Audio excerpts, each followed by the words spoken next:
What's going on, guys? Freak here from the channel Frost and Fist, and I know you're probably sitting here enjoying the Friday night live stream or maybe even the Saturday UK friendly live stream, but I just want to take a few seconds to talk about our merch. That's right, the Frost and Fist got some merch, guys. We got a lot of really cool things that we think you might enjoy, like for example this t-shirt that I'm wearing. You'll see the Wolf Brother wear it on occasion as well. Not only that, we even have coffee mugs. Come on, you don't think a nice cup of Joe tastes heavenly coming from this bad boy? I submit that it does not. We got a bunch of other things out there as well. You can get really nice t-shirts, tank tops. That's right, guys. You can go around flexing your hobby muscles in front of the ladies. Oh yeah, you can't go wrong that way. You can even get socks. You can even get that cool banner like the one we got, like that one. That's right, that one. So we got a couple of things. Go check it out, guys. They're reasonably priced, and it will help us to continue this crazy cause. And thanks again for helping us out and giving us some support. Now, back to the show.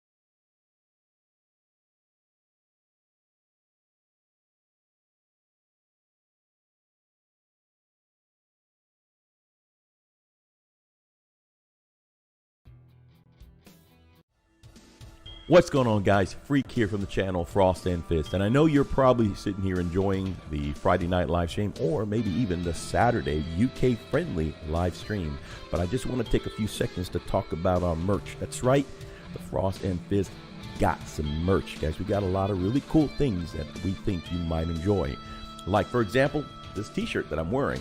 You'll see the Wolf Brother wear it on occasion as well. Not only that,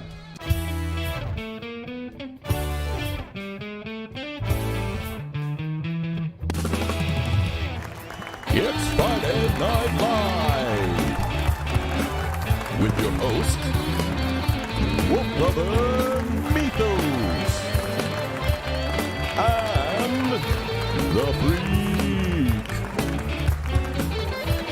And now for the car wreck of a show, the Frost and Fist. We are live. Howdy do.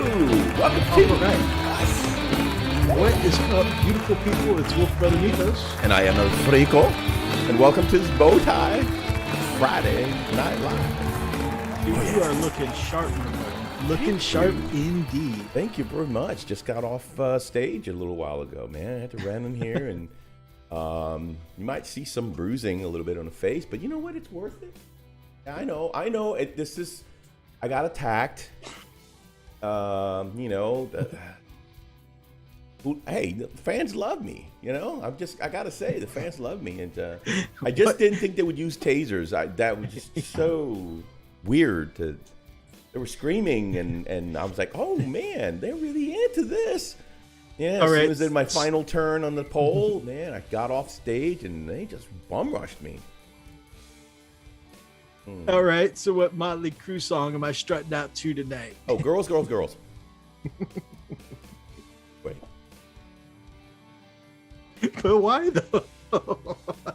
That's the one they put on. I thought that was my girls for a guy stripper. Oh, maybe for them to come get it. Yeah. I thought it was a call, you know, the call to action, you know. Girls. And all of a sudden they start running towards me, you know. They all did it too. Oh, it's gonna be one of those shows. I don't question it. Mythos, just go. You're right. What was I thinking, Oni? X-Gear Commander, happy freaking Friday. Oi there, my brother Daz. Good to see you, my man. Howdy. Better than going to find out. Or better than going out to Yanni. All right, guys. So we've got brother Oni in the chat. And I'm going to start off with our first reminder tonight that the Frosted Fist is sponsored by Brother Oni's Print Shop, which you can check out there. Yeah. As always, if you click on our link, you get you a little Frost and Fist friendly discount. Yeah. So check out some awesome Sorry. prints he's got there. It's my daughter's birthday, so I just went out and just came back. The dogs are going nuts. It's all gravy. But yeah, so check it out. He's got some new prints that'll be going up in the shop soon, and I think you're going to want to see some of the stuff he's got there. So, hey.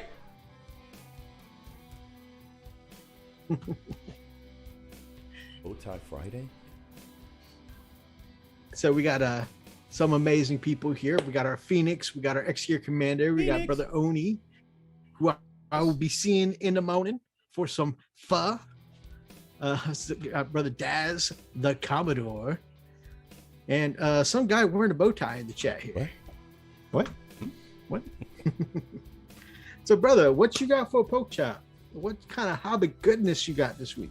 Well, it's been kind of tight. I haven't done a whole lot this week. I did print another one of those really cool what do you call it? Really cool Apple Watch charger holder thingies for my daughter, whose birthday's today.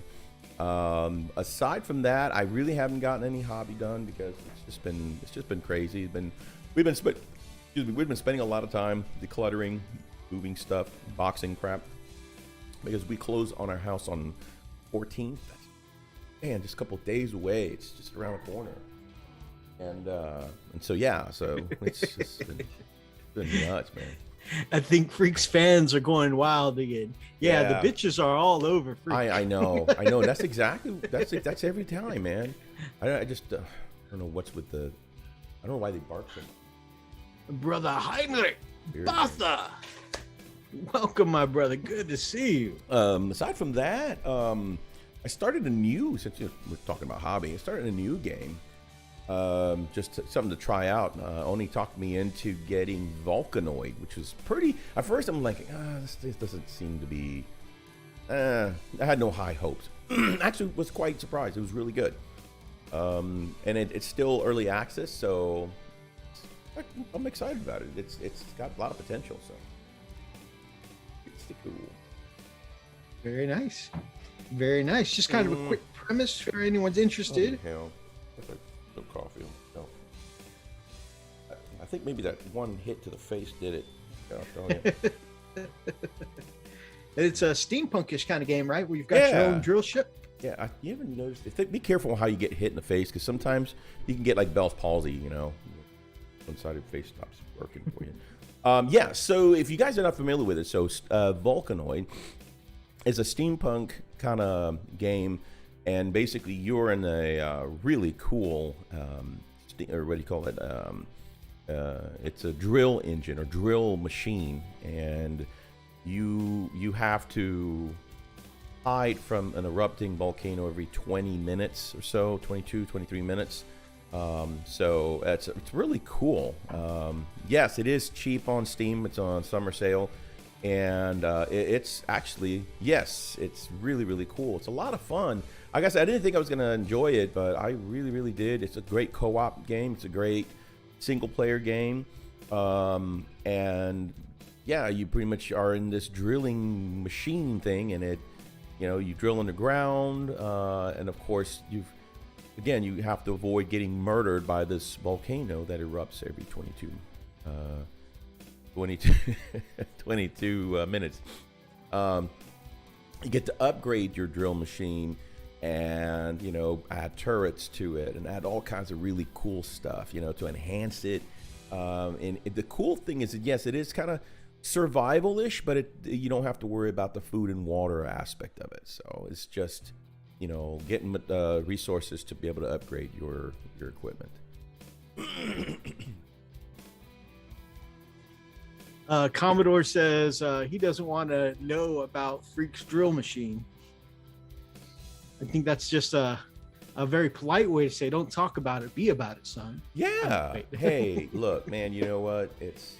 Somebody told me put up or shut up, and I'm like, okay. Just don't be in an enemy drill when you destroy all the modules. Yeah. Yeah. So what happens is when you're attacking another drill, because you're you're trying to get all the resources from another. And the thing is, they're called cogs. They're robots, right? So you're busting these things up, and as you're busting them up, you're getting pieces of equipment, whatever. But if you get them all, then you hear this alarm go off. It's a warning that the drill's going to blow up. And the first time we did it, we're like, "What's that noise?" He was like, "I don't know." So we kept on, whacking at it, and all of a sudden the drill just blows up. We rolled a 6. So, yep, blew up and took us with it. So.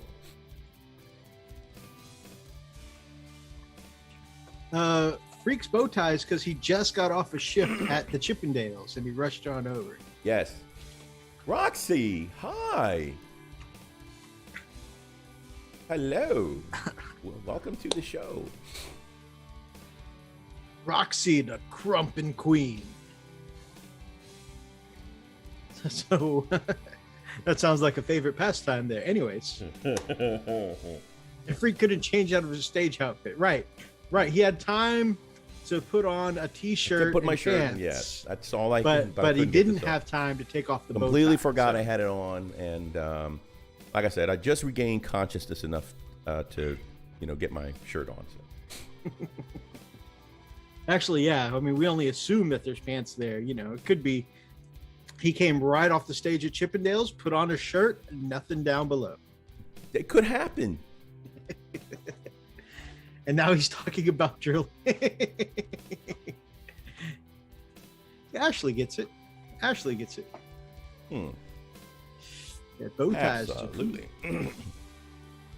I like this one because it depends on where I wear it. I wear in 2 different places. My neck and people gag when I wear it in the other place. I don't understand why. It's so dramatic, I like it. Yeah, purple. It's like a purple G-string. It's exactly right. When you're with the Frosted Fist, pants are never confirmed. No, they can never do. The crazy part about it is the crowd goes so wild when I do this backflip from the pole. When I'm hanging on backwards, they just go nuts. I don't know why. And I said, "What? There's a bow tie there." What's going on? I'm thinking I'm killing it, man. Yeah, I'm killing it. And that's when they rush the stage and all these adoring fans. Yeah. Then Your pants are like Schrodinger's cat. Oh man. And that is why Greg is always actually, I like to call it the sprinkler. Oh god. What? Oh man. Is that Lily throwing up? I don't think so. Okay, I thought I heard going. Sorry, I'm so used to hearing that on stage.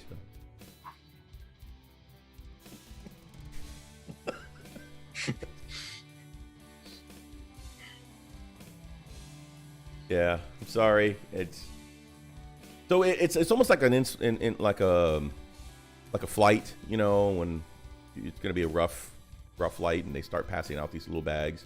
We do the same thing at our show. I was thinking it's for their money so they can put it in there so then they can come up and just start throwing that at us, but it's apparently they've got bad food, at the buffet, so they start throwing up and stuff. I don't. Oh, good.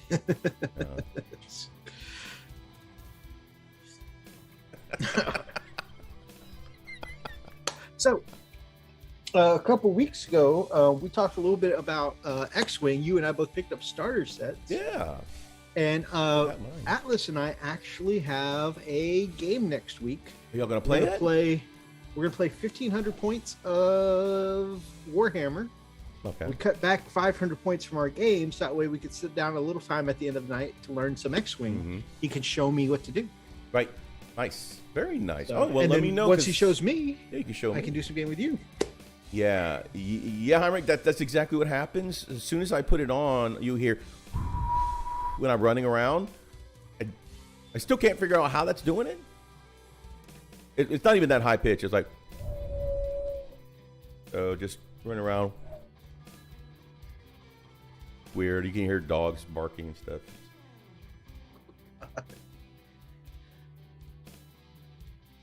X-Wing, but it's Aeronautica Imperialis. Yes, pretty much. Yeah, I can't wait to play it, man. It's pretty cool. Yeah, I'm really looking forward to that. In fact, I've got my starter plane because the box sets we got only come with one side for the light side and 2 ships for the dark side. Right. And so I may have already just Amazoned another ship. So good. I was gonna give you mine. Dude, I will take more for sure. Yeah, I was gonna say you can give me your TIE fighters and I'll take your or get you the TIE fighters. TIE fighters and I'll give you my X-Wing. Yep. Yeah. Heck yeah. And what's cool is you can have the same ship, but you can give them different pilots, so having extras or doubles isn't a bad thing. Nice. So you'd be like, this TIE fighter is so-and-so, and this TIE fighter is so-and-so. And I can say, this is Luke, and this is Wedge, and, this is Poe, and, all that good stuff. Very nice. Y'all can just give me everything, and I'll say thank you. I mean, that is an option. That is an option, and very, very persuasive option, and I'll add. But, we'll have to see. It's crazy. I kind of leave it all on stage. There's not a lot. What does this know? What is he knowing about? Atlas, what are you knowing about? Commodore says, you mean bow tie fighters. Yes. I love it. I love the dad jokes. So if you'll pull up the couple pants? of pictures, we haven't confirmed that they're there. They're Schrodinger's pants right now. This is true. Luke's face will forever be that of terror. All right, what are we pulling up besides my pants? On your personal, I sent 2 things that I painted up this week. One of them I started a long time back, and that was my sample sisters model. And one of them was the one I painted, finished up this week, but mostly painted with some of our friends during the Frost and Fist after party hobby stream hangout, after the show last week. So that was fun. Oh, and did a couple of touch-ups, on my Wednesday stream this week. Keep your X-Wing figs in your G-string and show up to the game. Luke, I'm your daddy. Oh, man.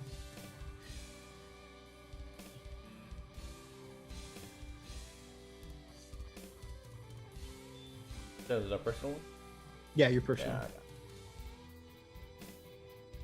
Hey, Kaiju, our brother from down under. Good to see you, my brother. There we are. There we go. Got some legends here tonight. So that is the Elven bodyguard, Kaigano, who escorts my sister of battle.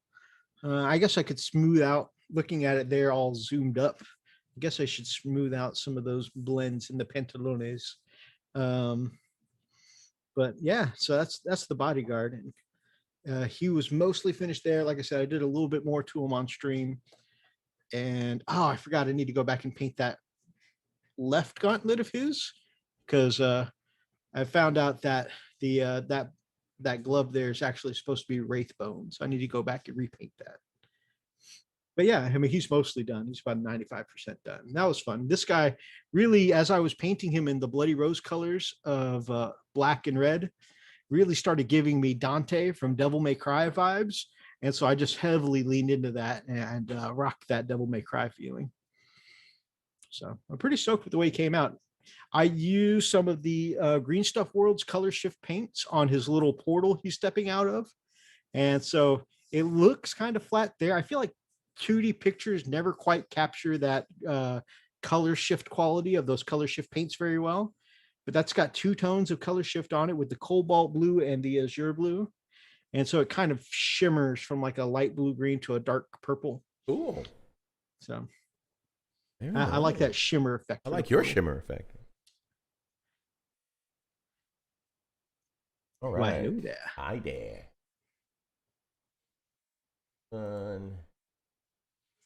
Hi, girl. And then that's my test figure for my Sisters of Battle. Again, I just did mostly some touch-ups on the cape and added the sword to make her WYSIWYG as one of my sister superiors. And then, of course, I did my test basing that I think you've seen on the last model and this model. So, yeah, that's actually just green stuff there that I used a 3D printed roller. I didn't realize it was 3D printed at the time, or I just had you do it. I see the lines, yeah. Yeah, and then I just did the rolling effect on it and got some cool little, brick effects. I'm gonna, you know what? I'm gonna try to find one and put it in resin. That'll be a hell of a lot smoother. You know what I mean? Right on. I'm and that would be super cool. But for the moment, I hate the way those bricks look. Hold on. It's announcing us again. Oh, why not? You know, we're just that good. It's live. All right, shut up. Okay, sorry about that. All over again. I mean, come on. It's time for a kaiju tattoo off. Let's flex our sick monster tats. Tats. Sorry, I go a little off with all the screaming. Is that the paint Freak uses on himself for the shows? Really, it's interesting. All of his stage paint is all done with his airbrush, same as his model. So if you are one of our lucky patrons we've ever sent a model to, it's probably airbrushed by the exact same airbrush that... Never mind.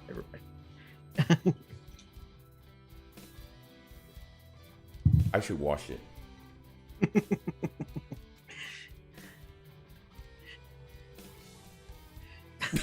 Tattoo off. I'm wearing my Velcro rip-off pants. That works. Whoa. I'm one step ahead. I'm not even wearing pants. Yeah. I'm like an angry hippo. Sorry, I can never do wah.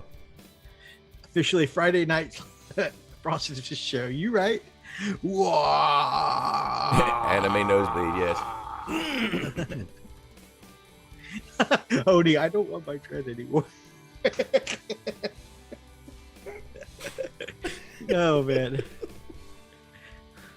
Airbrush some abs like Sparta. I had that once. Just looks like a keg with gashes in it. So much. Oh man. Also, some other hobby stuff. I worked on. Let me pull up the camera so I can see what I'm showing you. I started on Sister Ephrael Stern this week. It would be one of my HQ choices. I had to tone down. I had some actually crisper highlights. Come on, do the focus. I had some actually crisper highlights, but I had to, there we go, tone it down and pull it back because she was starting to register a little too much on the pink scale, which was getting me into some dangerous territory. Because I wanted her to match, of course, the test model I did. You know, I didn't want her to be too different. I wanted them to be similar. So I had to darken her back up at the cost of my extra crisp highlights. Because, like I said, got to pull it back from being too pink. A, because I wanted more this color for my Bloody Rose, but also because Lily had asked me, oh, so just because she's a girl, you immediately put her in pink armor. And my danger sense started to kick in. Danger. So, you know, I had to even it out. Have to go. Ash, have a great night. Do some red glazes. That's what I ended up doing. I went back to the Wazdaka red, made a nice thin glaze. with some medium and the Wazdaka red, and then I ended up just glazing over the top where my highlights were. Pink is best. I mean, yeah, it's a great looking color. It's just I wanted to kind of danger will exactly that's why. So the other cool thing is a present came for me in the mail, and I just thought this was so cool. As I've mentioned on the show before, I've really, since the the remaster came out, really been back into Mass Effect, and I finished Mass Effect 1 this week. That was awesome. And I've just really been in love. I mean, I've always loved Dragon Age, Mass Effect, and Knights of the Old Republic. Always been my top 3 favorite games. And anyways, this came for me as a gift from Lily and the girls today. And it is a model that I got to put together of the Normandy SR1. Nice. And I finished putting it together today. So I've been flying around the house all day with it. Whenever I get up from my, whenever I get up to go fix my coffee or anything, I just take this with me into the kitchen.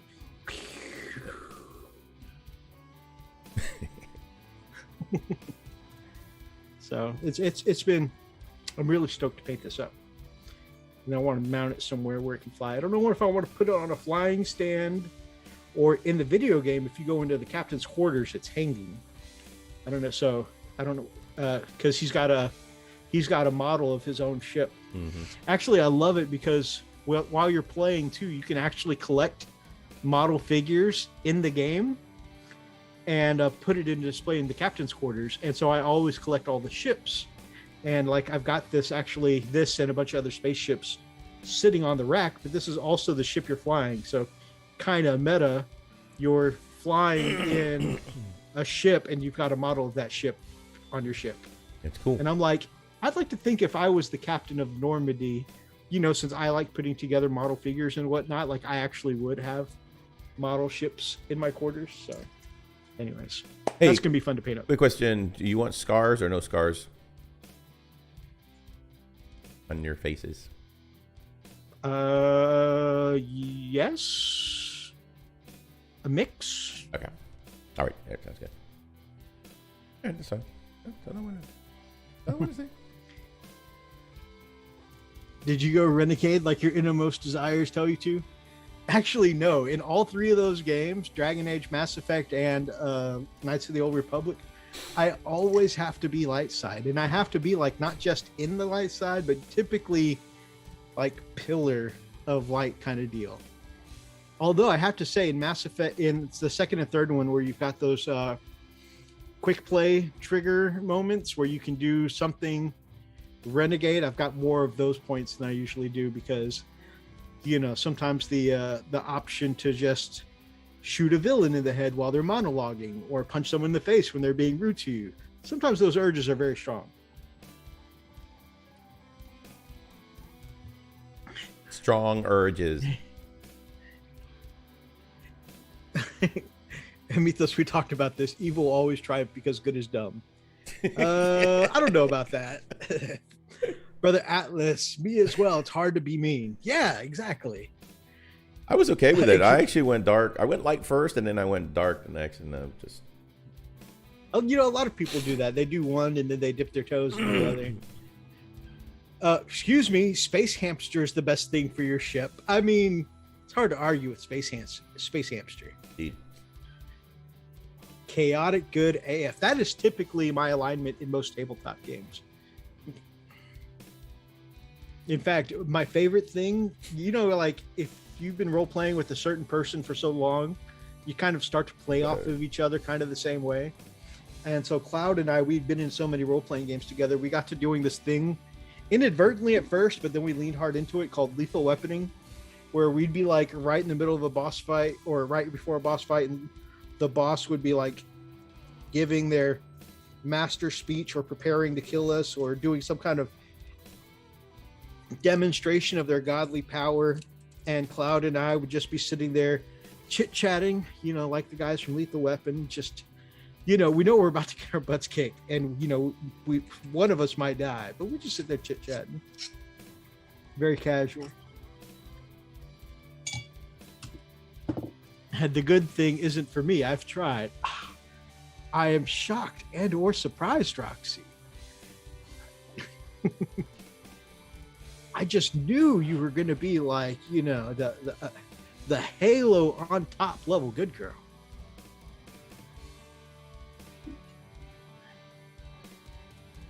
Lawful evil for me, good old kaiju.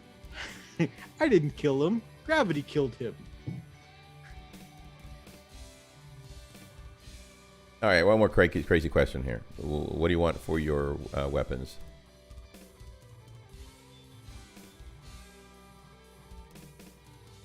Oh, tons of stuff here. Oh, the claw? Yeah, the claws. Okay, do you want the open or closed one? Open? I got them both. Never mind. I'm just kidding. Starting to think we're not thinking about the same thing. What? This isn't one of the files I sent you earlier, is it? Oh gosh, yeah. These things. This thing is in. Oh, this is the one for the. Okay, yeah. Oh, that's the action figure. This is the action figure one. Crap. Oh yeah, Okay. yeah. That's going to be massive. Yeah, it's pretty cool looking though. He volunteered to die in the fire. Duh. Okay. In one of my favorite book series, it's the Stephen Bruce series for Vlad Tautos, and he passes basically what's a magical lie detector test by saying, they asked him if he killed whoever the person was, and he's like, I'm pretty sure it was suicide. He wanted to die. He made it very known he wanted to die, and the reason he was able to pass that lie detector test, because in his mind he convinced himself that anybody who talked to me that way obviously wanted to die. Oh god. Marcos, Pale Orc, what up, brothers? Wow.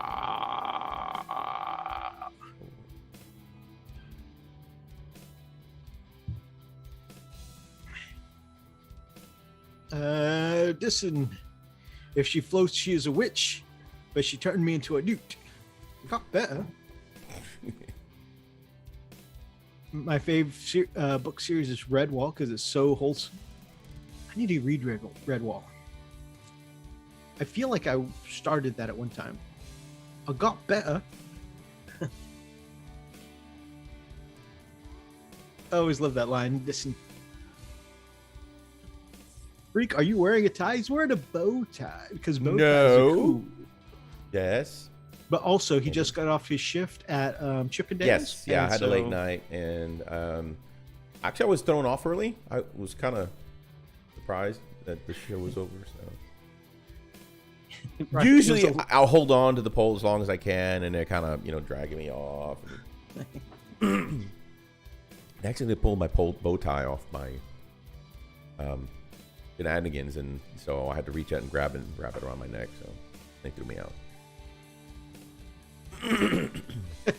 Chippendale. No, Chippendales. Obviously. He is a dancer extraordinaire. This is how we fund the channel, guys. We have to. I mean, moonlighting is the only way to do it.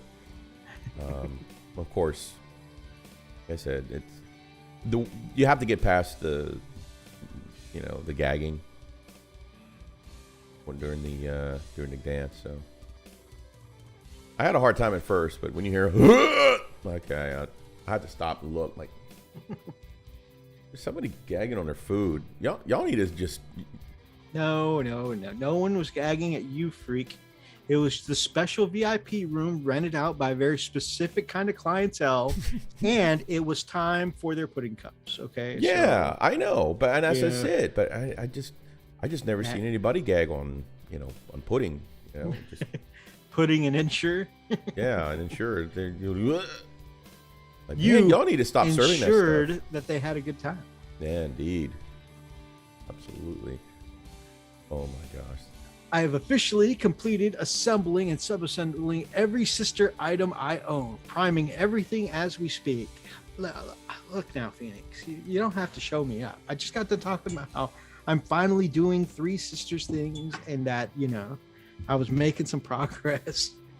Gosh, build. I don't know why. I can put together Space Marines. I can put together Orcs. Sisters of Battle has just been taking me so long to assemble. They're so tiny, and I have a feeling when I get to my Dark Eldar. It's not going to get any easier. Bulimics Anonymous. Brother Rob, what's up, my brothers?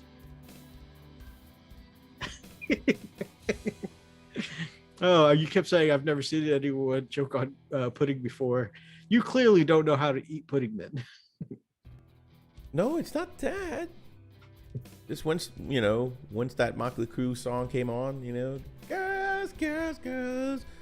And I did that one really cool flip and twirl around the pole. All of a sudden you hear, oh! And like, what the hell?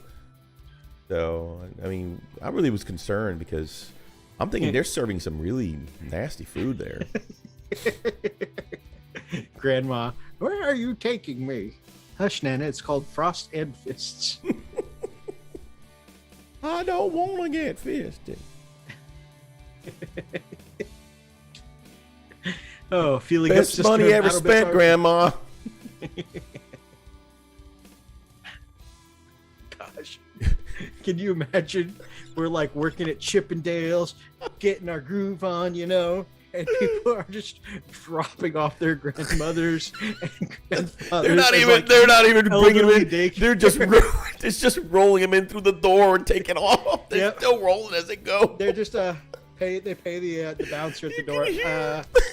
Just pay the bouncer, roll them into place. They take off, go shopping for exactly. It's like grandma daycare. On stage, still getting their groove on. Granny daycare, like you hear the wheels. That's every now and then they'll wreck into another one, You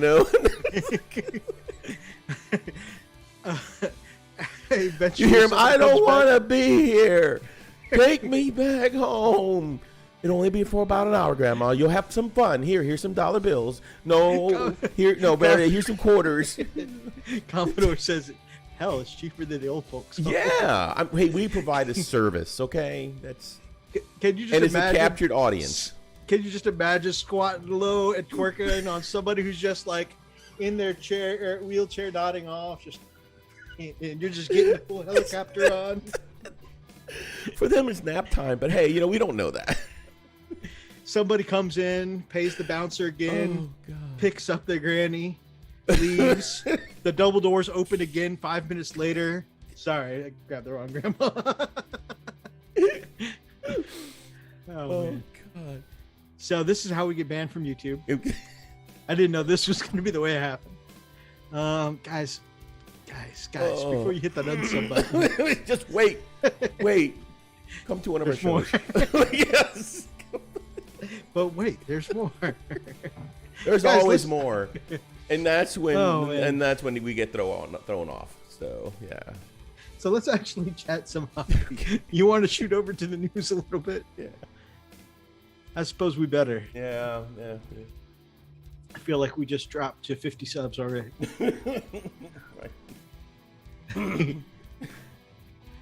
I voted for JFK. That's cool. $20 for a lap dance, baby. Yes. Okay, which one are we doing? Or the news? Let's do the weird boy. The Wurr boy. No, Roxy. What? No. Unsubbing? Hey, we're used to it. So.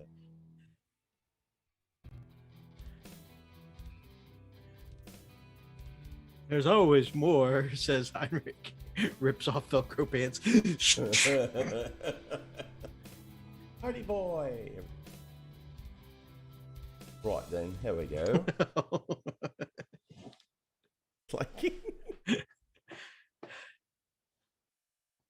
See, that's why we do it at Chippendales on senior night, because we don't have.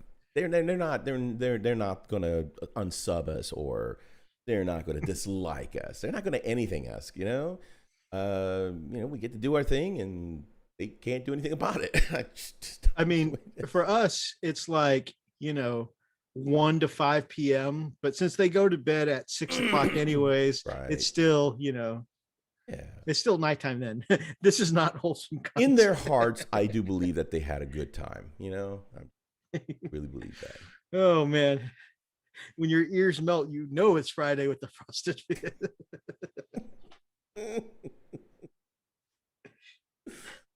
Oh God.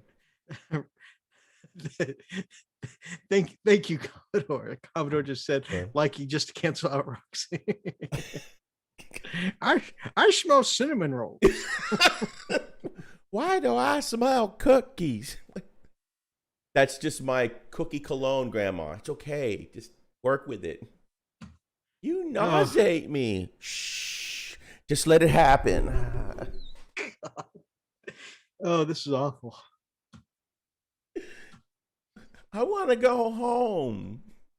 Music just starting, Granny. It's all good. Just enjoy the show. And then I tossed the bow tie on her. God. God. This is getting worse and worse by the minute. So here we go.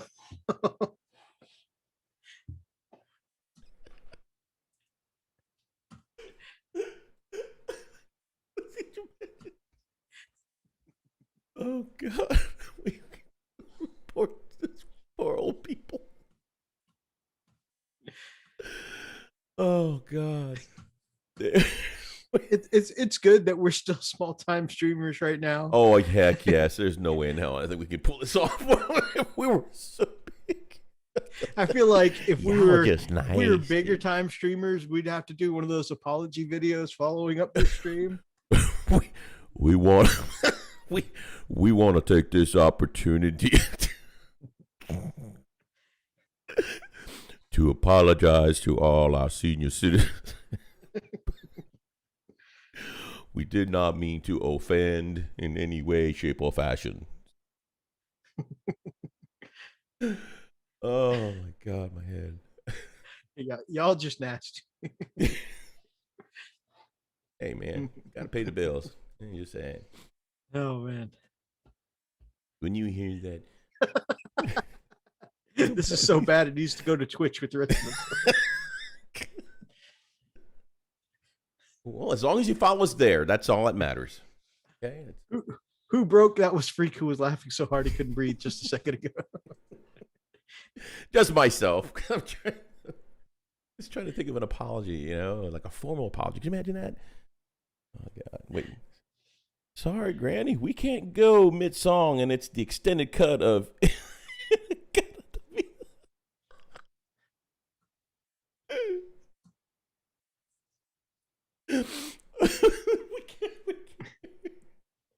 Oh God! I can't stop mid-twerk. Okay, so. What's great about our community is that no matter how bad the jokes get, our community rolls with us. Oh, this is terrible. Oh man. But I think, like I said, in their hearts, they had a great time.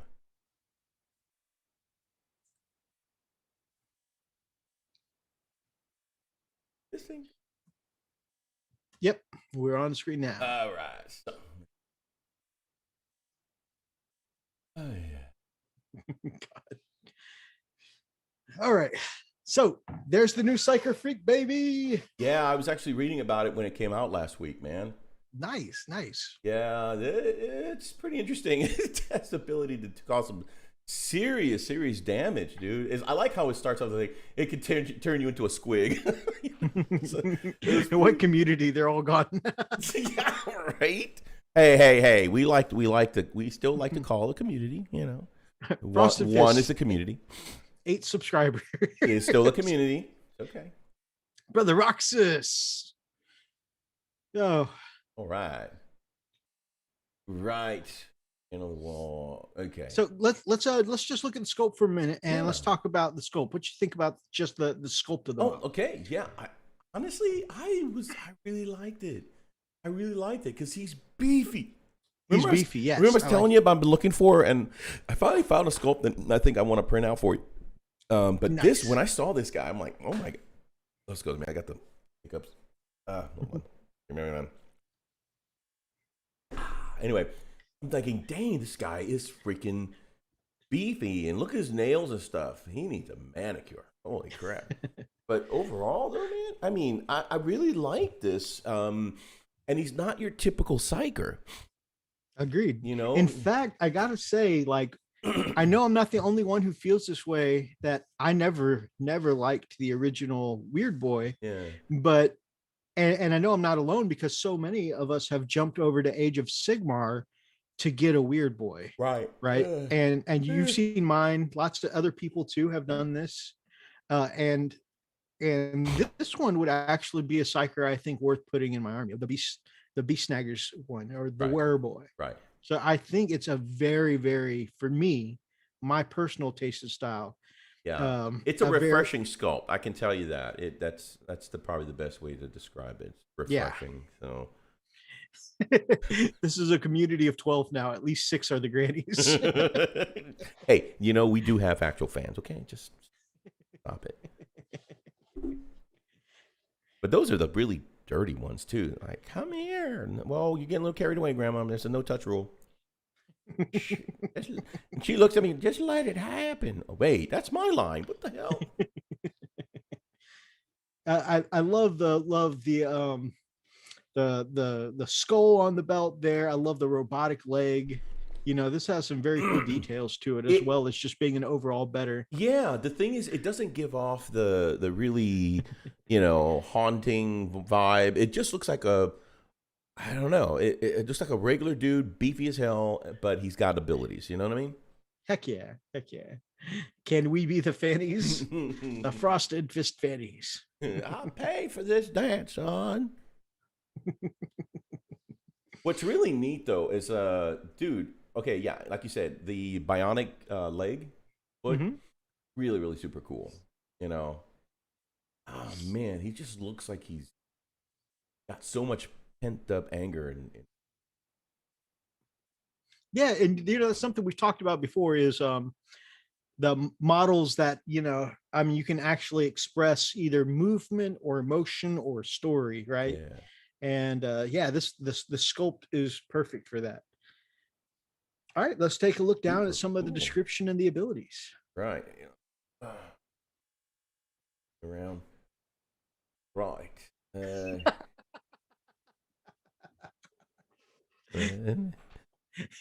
Kaiju says he's been or maybe they've been catfishing as an Australian man the whole time. They're secretly a Russian grandmother.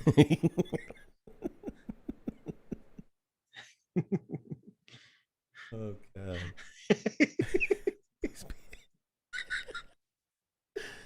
That's what the helicopter's for. I actually I take the mic and I make the noise, you know, while I'm doing it. Oh God. Oh, that gets everybody's attention. With the amount of you know. It's almost sounds like a Huey. Yeah, that's really cool. It almost sounds like a damn Huey chopper coming in, you know. All right, so known as the Wurr Boys. Right, known as the Wurr Boys. These unsavory characters channel energy in its most primal, animalistic form, unleashing rolling storms of psychic energy through their foes that leave them as little more than shriveled husks or worse. Off the battlefield, the Wurr Boys take on what is possibly an even more important role in their tribes. By using their powers to receive visions from Gork and Mork themselves, they spur their fellow hunters towards the biggest prey around with grand proclamations and barely coherent prophecies. So important is this role in guiding Beasts Naga society that they are granted a level of respect far above that of regular orc psyker, seen as divine orcas rather than dangerous ticking time bombs like the Weird Boys. The powers channeled by these bestial psychers stand apart from the usual stomping feet of Gork and random teleportation employed by other weird boys. By far the most alarming of these is the ability to transform enemy soldiers into mindless, fighting squigs who proceed to cause havoc among their own lines.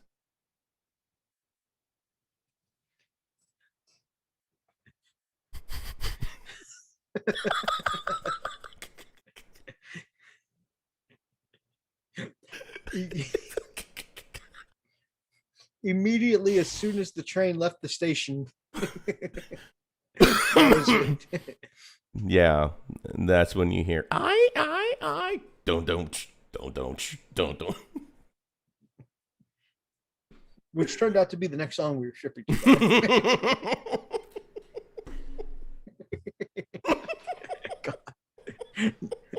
I want to see my big shooter granny.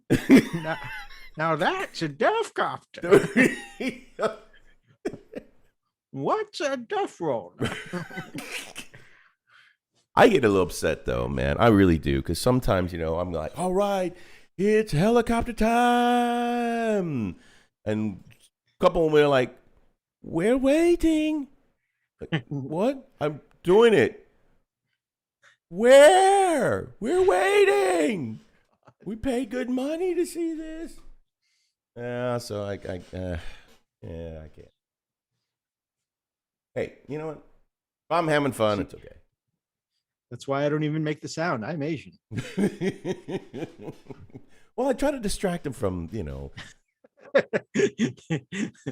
That's where the sound effects and the swinging microphone. The swinging microphone, and because typically if I got my bow tie down there, they really can't see anything. No, seriously, they can't. There's nothing there.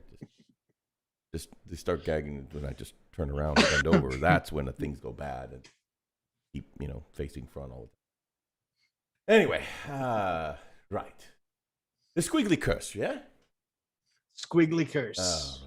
Let's do it. The war boy cackles madly as he transforms the foe into a herd of squigs.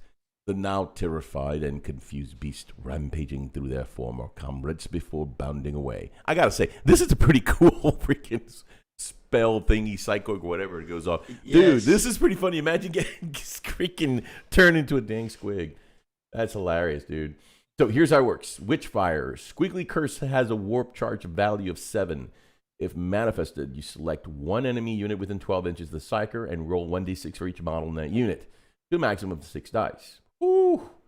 For each result of 4 up, that's actually not bad. That unit suffers 1 mortal wound. If any models in that unit are destroyed by the psychic power, every other enemy unit within 6 inches of that unit suffers 1 mortal wound. That's so awesome. Can you imagine? I remember how mad you were when Lysander got turned into a zombie. Can you imagine Lysander getting turned into a squig? Oh my gosh. You know what? I can actually see it too. Damn it. Yeah. It's like, no. Essex, my brother. I swear, my favorite orc terrain maker on the internet, with loads of other awesome orc scratch builds, orc paint jobs. He does the works. Essex Boyz. Very talented. Good to see you, my brother. Very talented. I know you're on your way to bed, man. You have a great sleep and a great rest, and enjoy your weekend.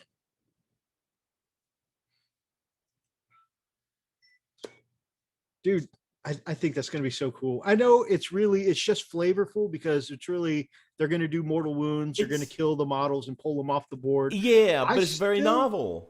Yeah, I still want to paint up more squigs like the ones you printed for me before. So that way, every time I kill models, you just turn into squigs. I'm just going to leave. As you pull the models off, I'm going to put like a little squig token there. Did you want me to print some more squigs? I said one of. What? I said one of. Also, I started specifically with Orc Terrain Roxy. So, No. Dissing, don't you get me in trouble. I got to warn you about Dissing. He's a pot stirrer, isn't he? He's like Oni, isn't he? He likes to stir the pot, doesn't he? I like him already. I knew there was something wrong with Dissing. It's like Dissing's no good or something. God. Just throw Oh, jeez. Let me. You know what? I'm going to translate that here. Let me read that here. Just okay. She wants me to narrate her life, so here we go. Just throw me in the trash with Essex cardboard scraps, you heathen.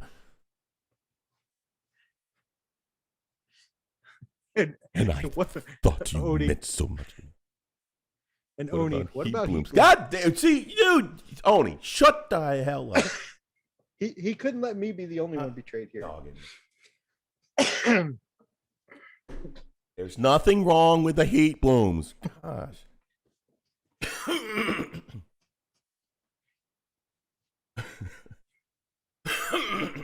Oh my God. I bet you I'm still gonna miss somebody here. I'm sure. Okay. My you got her crying now, you dirtbag. Oh God. My favorite Big Macs are here we go. Big Mac Dan Skull. Here we go. Roxy the Riveter. Essex Boys. Why is she number 2? But no. What?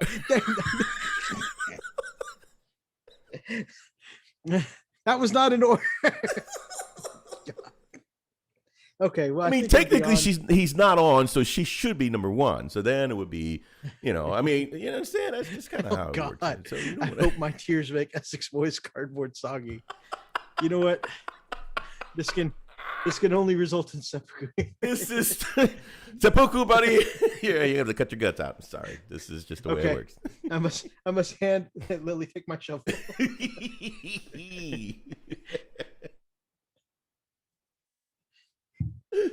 Oh my gosh.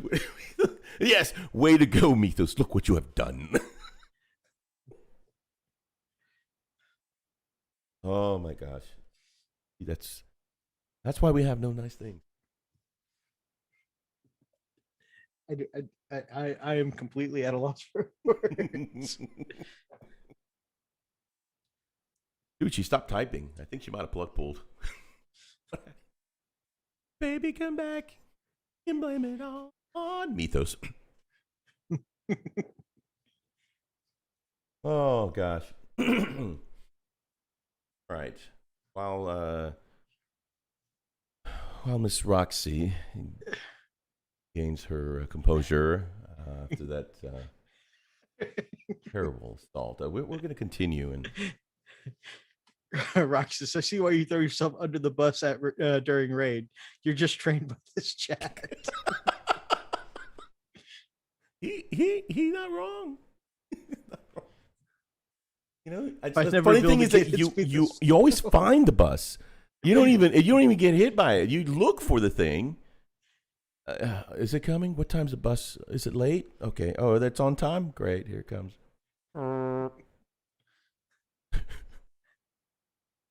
If I never build again, it's Mythos' fault. Try all my soggy cardboard. This is sad. This is a sad moment. This is a very, very sad moment. I'm just gonna say right now, I don't know what to say. We have officially offended and hurt deeply. I literally have my feet so far in my mouth, I have no idea what to say. Or couldn't you?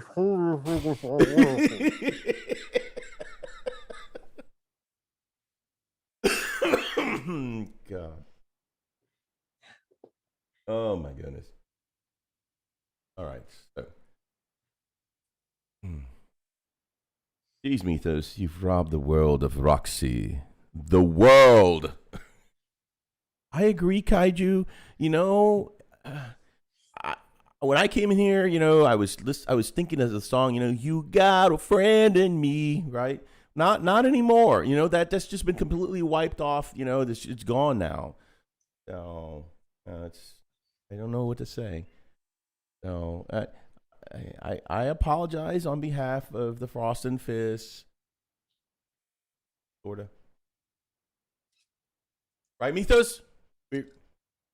Mythos?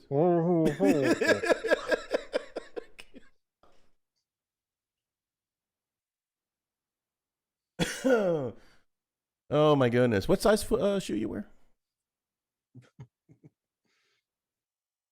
I now relate to the ending of Toy Story. Oh, that's sad. Oh, that's so sad. Oh, that is so sad. Was that when he walked away? Or when they were throwing away the toys? Oh my gosh, that's so sad. That's, oh gosh. Oh, Dism says, join the club, Mythos. I made Roxy cry by telling her about a fight I got into with my wife. Dang. Kind of freaking, I don't even want to know. Well, at least, did you win? I don't know. What am I going to discuss with the rest of my Russian grandmother knitting circle now? Oh, I don't know, man. You may, I don't know. You may just wheel her into one of our shows. That's usually the best thing. That's what people do, you know. They'll just wheel her right in. You don't even have to. You don't even have to come through the door. You just kind of make sure that the door slides open, and you just, you know, give her a good shove, and that's it. You know, be real. I cry about everything. It was before Valentine's Day. She approached me. I went to meet her. We stared at each other, and we began the battle. I don't know. I don't know how to narrate that. I mean, I have no idea. That would be pretty cool if y'all just got in a cage match and just beat the crap out of each other. But, you know, I don't think that's reality. And yes, I won big. Are you sure? Because I'm pretty sure, like, when I signed the paperwork, there was a clause in there about never being able to win again. That, you know. Yeah, that's it. Hey, Roxy, that's not fair, because I cried at the end of The Office. So I'm going to just tell you right now, and I was wearing my bow tie too. So hey, you know, hey, that was a sad episode. That was sad. You know, the sense of loss. You know, like we're not going to see it anymore, and then of course Creed gets taken away.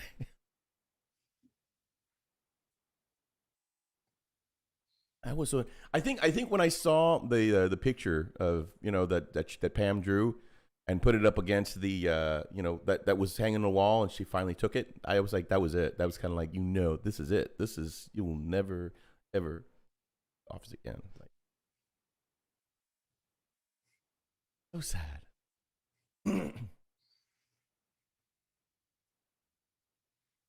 No, nobody wins. Nobody wins. Rob, no one. I mean, you can ask Greg about that. I think he's. Yeah, I don't think we'll see him in a while.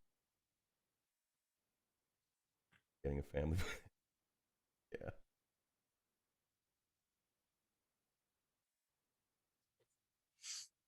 All right. All right. So we're looking at these weapons that the new Wurr boy has.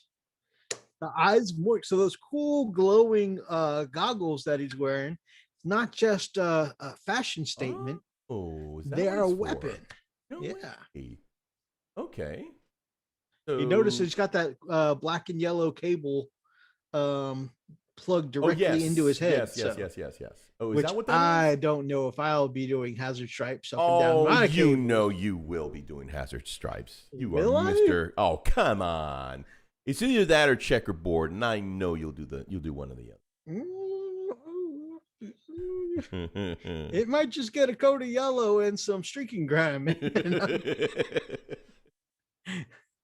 And that's pretty cool. So 12-inch range, and you got, it's assault 2, so you get 2 hits or 2 attacks of it. Strength 6, which is really good, and then AP -3. Yeah. Damn. D3 damage. D3 damage. This is not bad. Not bad at all, man. So, with all of the respect there afforded, it wouldn't seem out of place for the Wurr boys to have some kind of transportation on the battlefield, would it? Unfortunately, it looked like our time's up and we need to skedaddle before this guy decides he needs a few more better friends around. Join us again soon. Wow, I almost sound like I'm going friggin'. Yeah, I'm going either Irish or. All right, I'm gonna do that. Join us again soon, where we're taking a closer look at exactly who will be arriving in the first wave of Orc pre-orders, and let us know what you are most excited for. So, okay, why am I reading that? All right.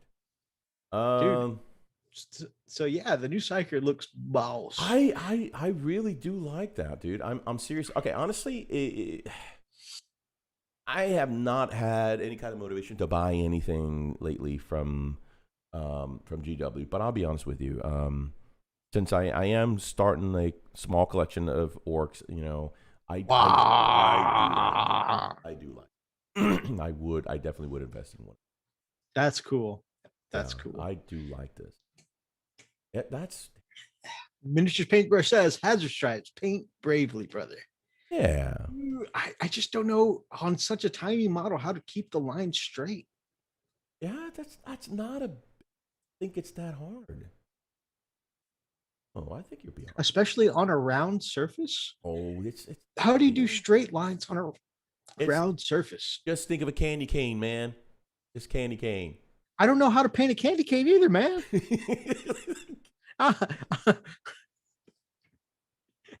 I eat the candy cane. I don't make the candy cane. You ever stop and look at a candy cane and say, I wonder how I can paint this, you know? And now I'm diabetic, so I can't even eat them. Dang it. Kaiju says, I feel like he wants me to witness him as he jumps off my Mad Max Fury road car and stabs my enemies with the lightning bolts on his shoulders. That would be sadistically cool. All right, what's the next one you want to see? Let's talk about the Warhammer Plus. So you hold the model as steady as you can, and then you paint it. See, I can't talk shit when somebody's just, is a good as a painter as. Oh wait, let's do this one then. Okay, we'll go ahead. Yeah.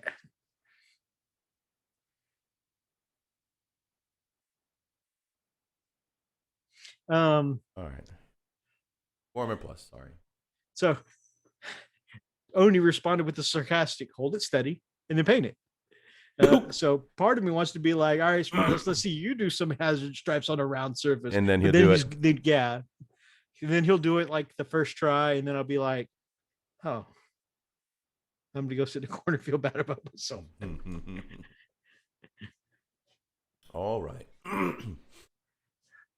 So, all right, so this is kind of them showcasing what all is going to be on Warhammer Plus.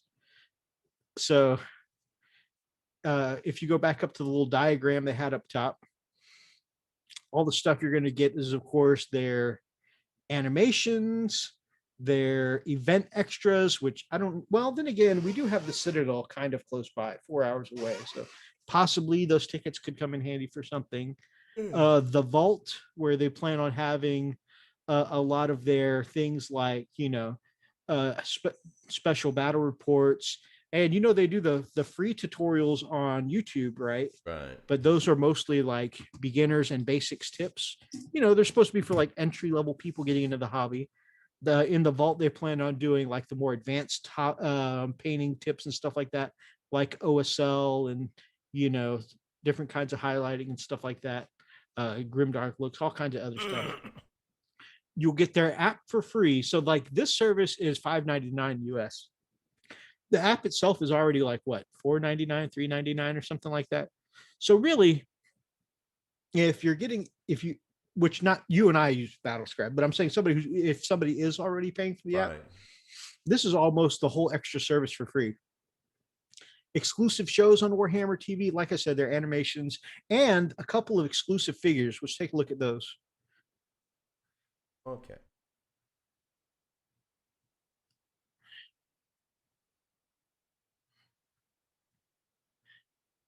So first, I mean, the bone boss there, pretty cool looking, but I feel like I love orcs, but look at that Vindicare with that special ass base where he's like hiding on top of a statue, using the statue to line up his sniper rifle perfectly and about to take a freaking like kill shot. That looks so cool. That is really cool.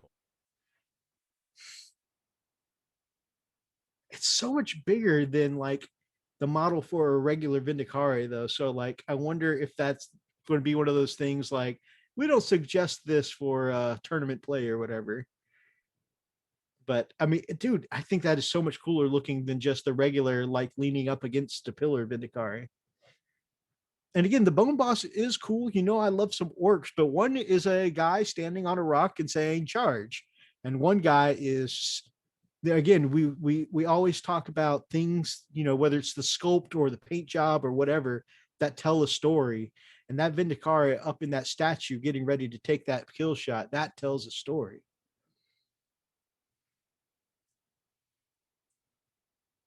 All right. And if you don't have to like read everything, but if you just kind of want to give us the high points as you scroll through some of this. Let me. Okay, so really, this is the bullets here actually. So, Warhammer Animation, weekly in-house Warhammer hobby shows, a digital vault of classic Warhammer publications and White Dwarf issues, full access to the Warhammer app, which I really don't care, but whatever. Premium access to their official events. Exclusive subscriber offers, free exclusive Citadel miniature worth at least £25 every year. Access to a second exclusive subscriber miniature. Okay. So it looks like this launching on the 25th of August, and it's $5.99 US dollars a month. That's actually that's not too bad. That's not a bad subscription, really. Phone died. What I missed? We were just talking about the cool stuff that you get here with the Warhammer Plus. Okay. And that's honestly like half the price of like Netflix or whatever. And I just found out since Game of Thrones ended like a year ago, I've accidentally still been paying on HBO Plus this whole time. Oh no. So I just canceled my HBO Plus, and for half the price, I think I'm gonna do Warhammer Plus because I think I I love anime, so I'm gonna watch all the Warhammer animations. I'm definitely gonna watch like their battle reports and their painting stuff because I watch that stuff like on YouTube all the time. And I mean, to be able to get the free models out of it just seems super cool. My biggest question though is you're only going to be able, will you only be able to get it from online, like from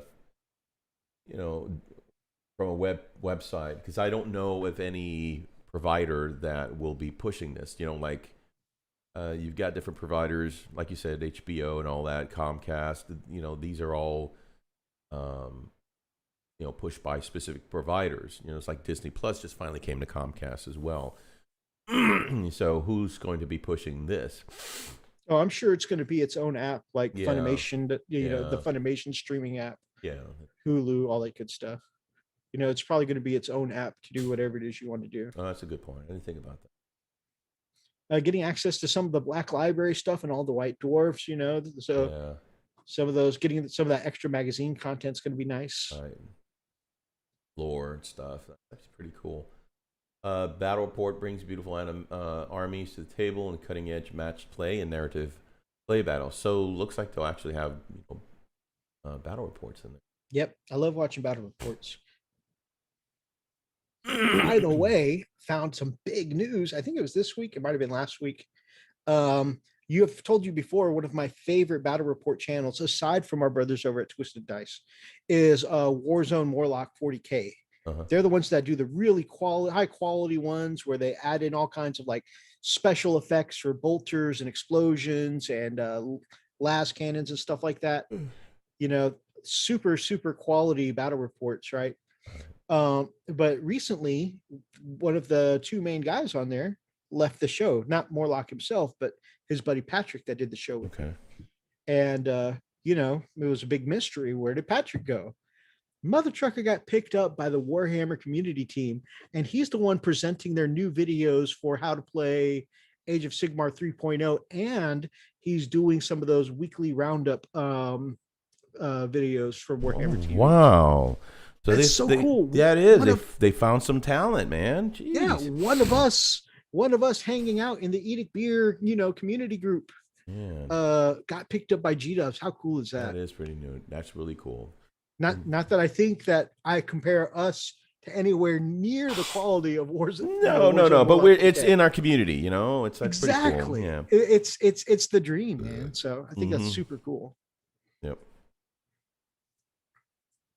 Got a feeling that the show's going to follow the Disney Plus route and only release an episode per week. Actually, that's exactly what they said. They guarantee an episode almost every week is what they said. So if there are big things like, you know, holidays or whatever, where they need like a slight lapse in coverage, they've got themselves covered, but it's almost every week. They like Disney Plus, they have so much content, Disney, Marvel, and you know, that's true, but my time is so limited. I'm not a weekend binge kind of guy who can just blow through all their content all at once. So for me, the amount of content that they have right now will sustain me for a while.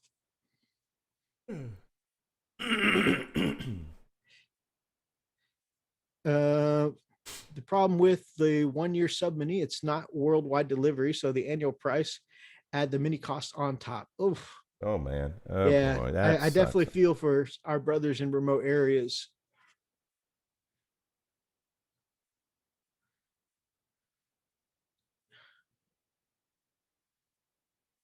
This show is brought to you by the word community. Thank you, my brother.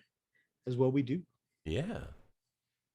You know, maybe getting a couple of free VIP tickets will actually give us motivation. We've been meaning to go down and see the Citadel for a couple of years now, man. Maybe getting some tickets will give us some drive. I know that would be really cool, man. Yeah.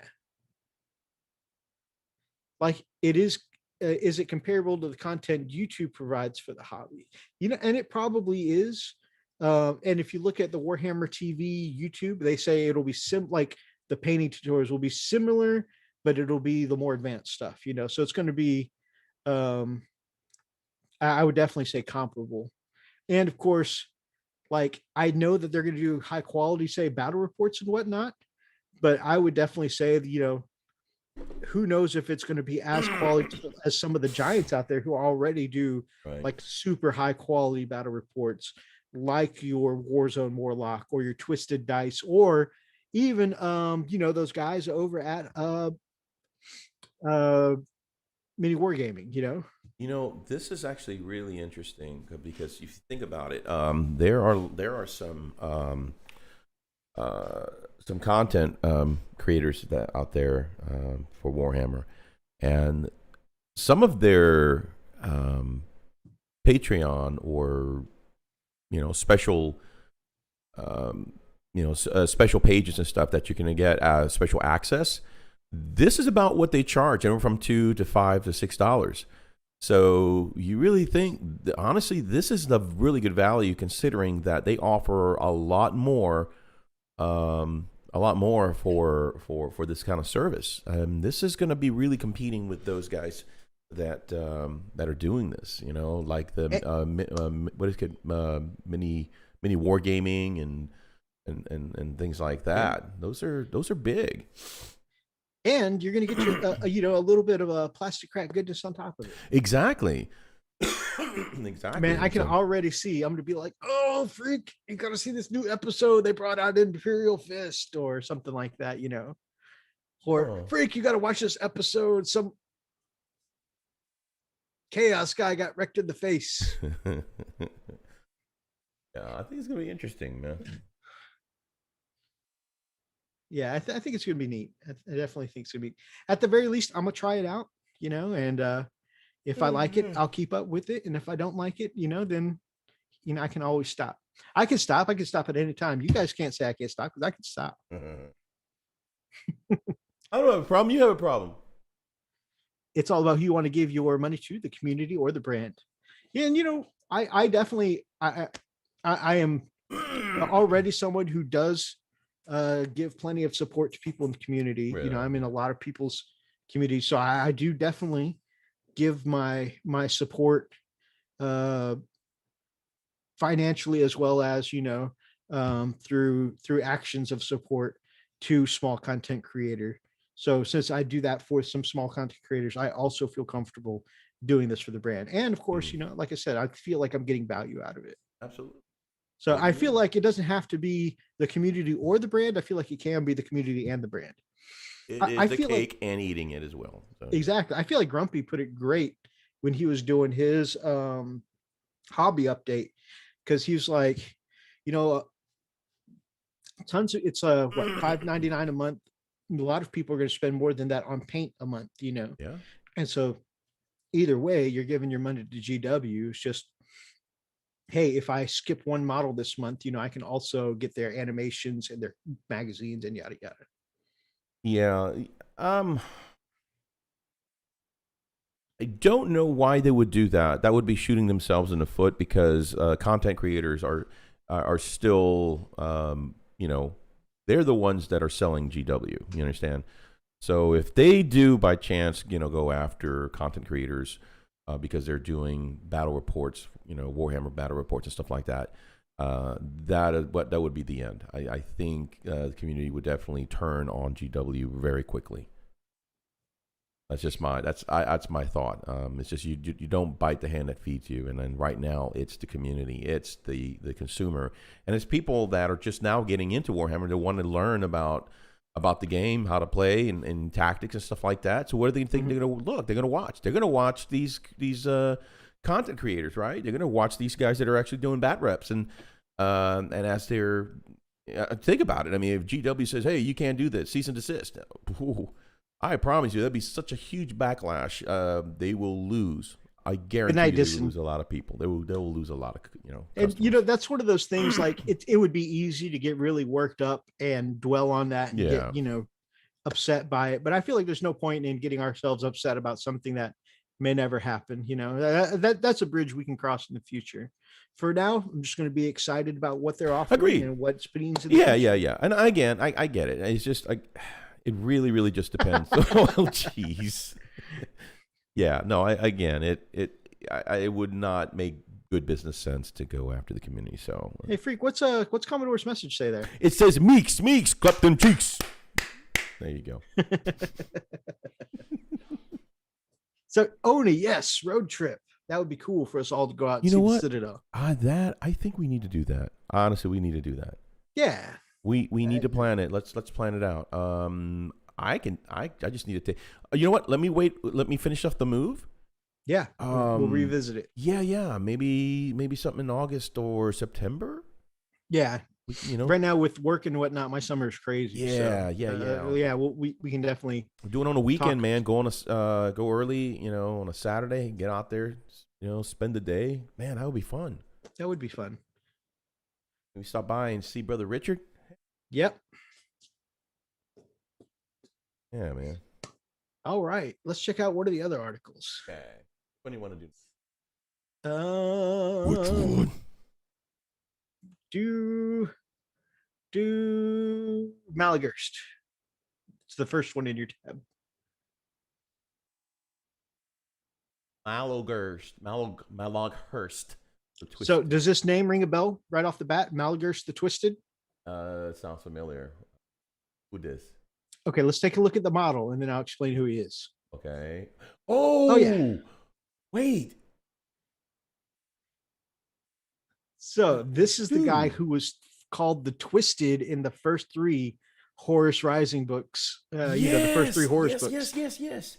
He was the guy crippled in battle and became a schemer, and ended up eventually becoming the one to whisper schemes into Horus's ear.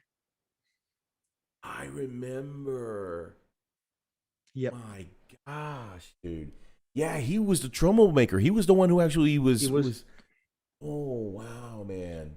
I mean, he was a troublemaker. No one's more the troublemaker than that bastard Erebus. Right. But he was another troublemaker. Yeah, dude, that is so cool. That's him. So it's cool that a character so iconic to those first early Horus Heresy books. Yeah. Oh, that is. Now I gotta listen to I gotta read the books again. Oh man, yeah, he was Horus's most trusted confidant. Wields considerable power over the XVI Legion. Now you can bring that power to your Horus Heresy games as the Four Masters' chosen icon bearer arrives for you.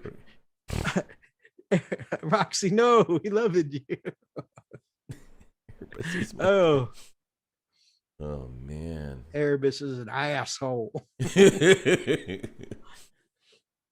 Learn Legion. This is so cool. How cool is Yeah. that?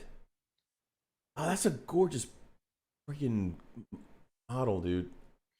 I've always thought the Sons of Horus were a really cool scheme too. Yeah, yeah. Because they're not the bright green of the salamanders, Right. and they're not quite the dark green of like the dark angels. They're more like almost a bluish green. Hmm.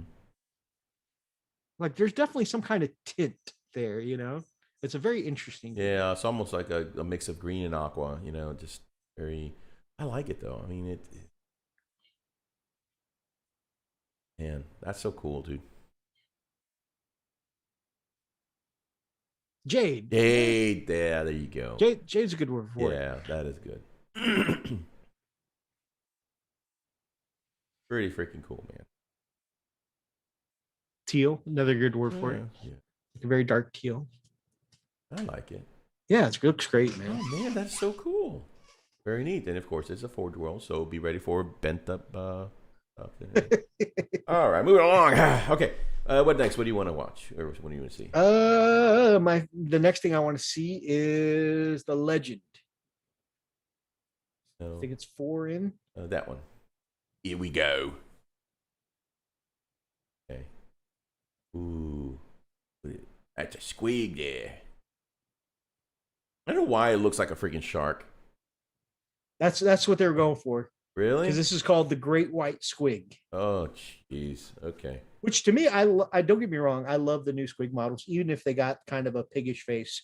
But this one, they're giving a sharkish face, and I think that looks even better. I do like this. Ooh, this is wicked. The Great White Squig. Wow. Is that? I want to paint. I want all the beast snaggers in my army, right? Of course you do. And because I like cavalry, not because I'm trying to go meta or anything. I have no idea how good these guys are going to be. Baby shark, do do do do do. Baby shark, do. Oh my gosh! I was going to go the other way and think that every time I made a charge roll for him, I'm going to have it on my phone ready to go and put on the Jaws theme. All right, now I'm going to roll my charge. Dun, dun, dun, dun, dun, dun, dun, dun, dun.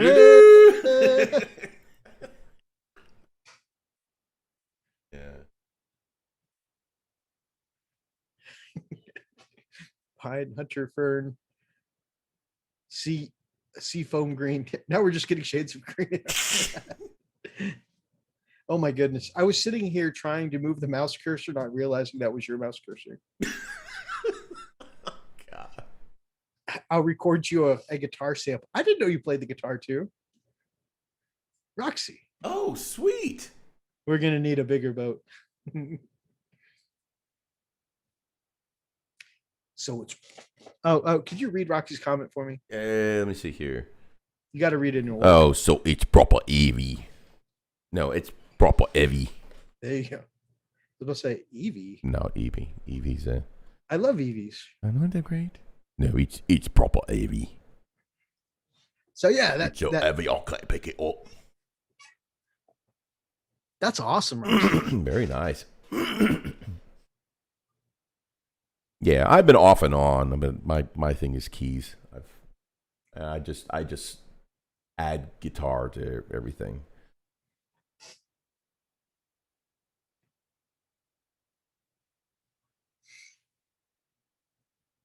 Very nice. So that's going to be cool. They're going to have a model of this HQ on a great white squig. That's going to be so cool. Really neat, dude. Super cool. And I could be wrong. I'm not sure. I want to say that we also saw like a big knob on a squig as like a leader. And I want to say it was like a lieutenant. So this, I think, would be like, a boss on squig. Yeah. Because I don't have enough 4 bosses. Right. Yeah, of course not.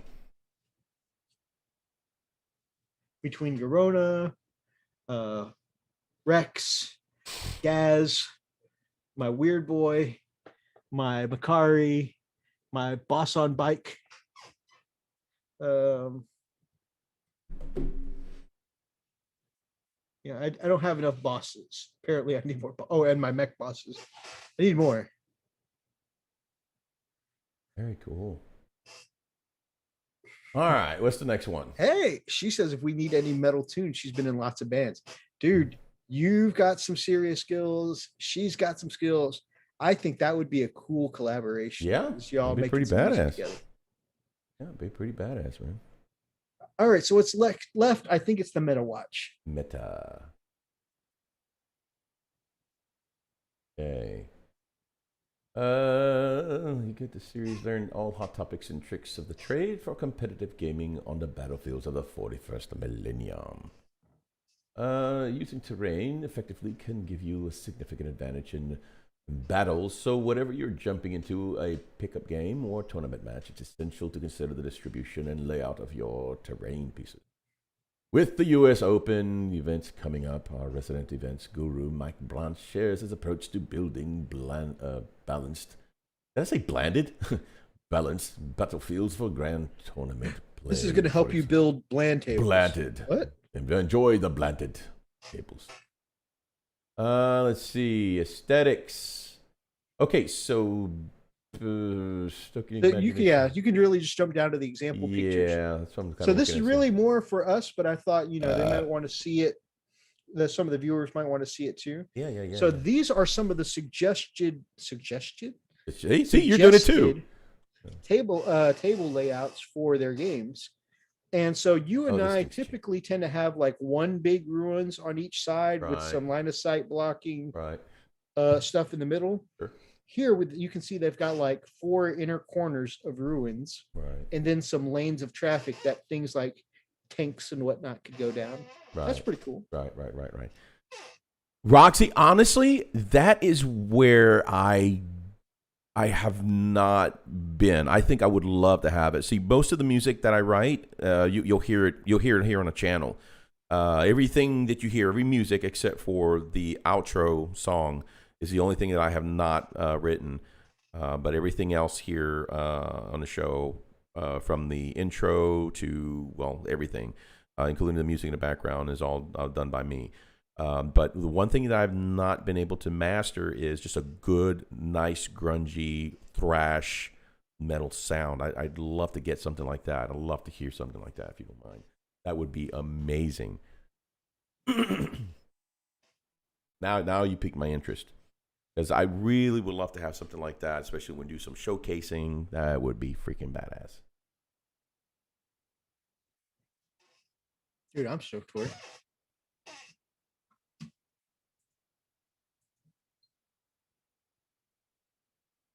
Let's see. Layout diversity. Thank you, Roxy. Huh? No, I just was telling Roxy, thank you. So we got a couple examples there of how the table should look. Now, if we go down a little further, we'll see a couple of diagrams as suggestions for whenever we make our own tables. Oh, here we go. Terrain setup. Oh, very nice. Let's see. Terrain piece 1, 2, and 3.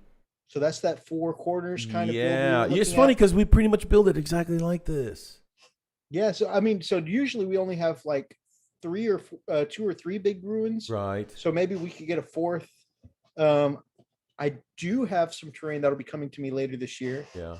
Which will be cool. But I think I might have some stuff somewhere that I can add a 4th ruins. Dude, I can print that now. I got my freaking FDM that's true, printer. Yeah. But look at the little chart below. Yes, yeah. So they suggest adding in with the big ruins 2 small ruins, which I think we've got some stuff for that, which can also, usually we'll do the big ruins and then we'll do ruin walls. They say do some small ruins so that way they can also be line of sight blocking. Right. And then the green pieces there that they've got kind of on the corners, that'll be the things that, can be light cover, can be dangerous terrain, that kind of stuff. Dangerous ground. Right. Where it's hard to move across and stuff like that. Right. So yeah, these are pretty cool little diagrams, because it's like I love that it's almost in Crayola, right? It really stupid proofs this kind of setup. I can read it, so it works. So yeah, it matches my crayons on my bench. Exactly. Are your blueprints drawn in crayon? Yes. Yeah, so I can understand. Here's terrain setup number 2. Yeah. Again, another great example. So both of these, and I think this configuration with the 2 pieces in the middle to kind of break up line of sight, that's the configuration we normally go with. Exactly. But yeah, I think like having it in these Crayola drawings really stupid proofs, the terrain setup. Oh, yeah. So I'm really glad to see stuff like this. Okay, here you go. So here's what it is. So terrain piece 1, these large ruins terrain pieces all fall into the area terrain category and have the scalable, breachable, light cover, and defensible and obscuring traits. So that would be the so biggest. Scalable means infantry can go up and down. Yes, this is buildings basically, and they're breachable. Well, yep. So that's important because that means infantry can go through the walls with breachable, but like things like bikes, dreadnoughts, monsters, they got to go around or find a door. Exactly. But notice that has some of the same things for terrain piece 2. Yes.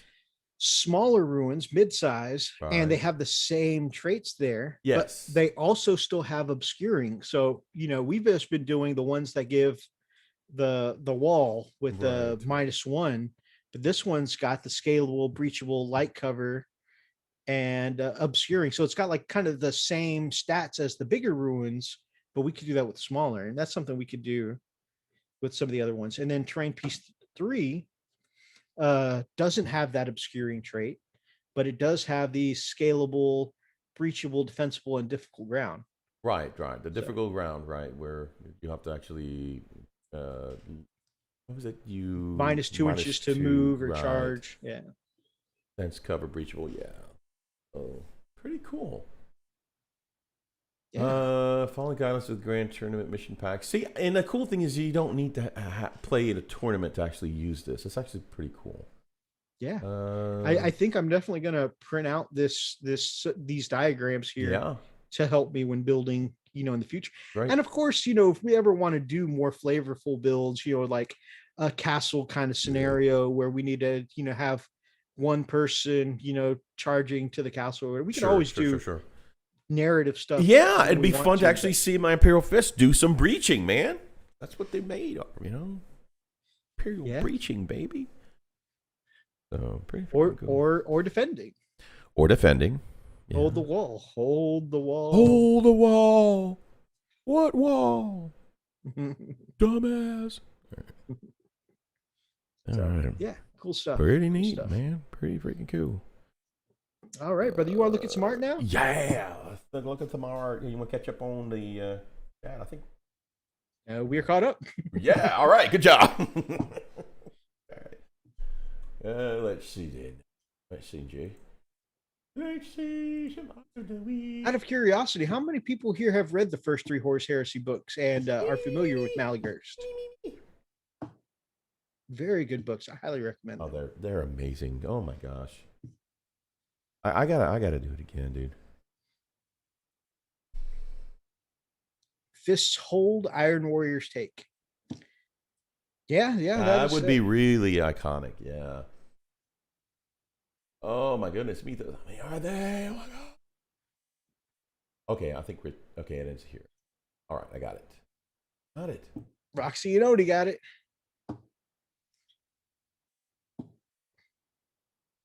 All right, so these are some of the stone casts. Your stone. And, interestingly, I don't know if this is coincidence or if because we were talking with Weatherpig on the show last week, but, again, these are some of those stone casts we were talking about with people who do like statuey kind of color schemes on Stormcast. It looks great. You know what this one really reminds me of is Steel from the Superman comics. The guy who actually dressed up as Superman, but in a, all steel outfit with the big hammer. Oh, yeah. Who there was a little on the nose because they also named him John Henry. Oh, Mythos. Oh, you're going to love this. So I found some claws for you. Yes. One of them has a middle finger. I'm going to print that one for you. Did the Terminator claws not work? No, they're really they're completely not the right size compared to the heads that I'm pulling for your sisters. Mm-hmm. Dude, these things were so tiny, and it would just take a long time to actually try to scale them. Okay. Are the ones you've got finger claws or knuckle claws? Let me hold on. Let me pull them up, and I'll tell you. Open. I can tell you just a minute. Because not that I'm like trying to be picky, but you're picky. You are so freaking picky. I really want more Wolverine kind of claws than finger claws. Oh yeah, I think. I don't know. Let me see. Give me a second here. Open. Death of Superman was awesome. Eradicator is my favorite before. Yes, Eradicator was the bomb. Eradicator was my absolute favorite. Okay. I had like back in the day, I don't have them anymore, but I had like every every issue with the Eradicator in it. Absolutely my favorite. Had the coolest powers, had the coolest personality, and was definitely like the wicked will be punished. He was awesome. So I think these are the fingered ones. Let me see. I'll look for some knuckle ones. I'll show you. I sent you the pic. Here's the one with the middle finger, though. I thought that was kind of funny.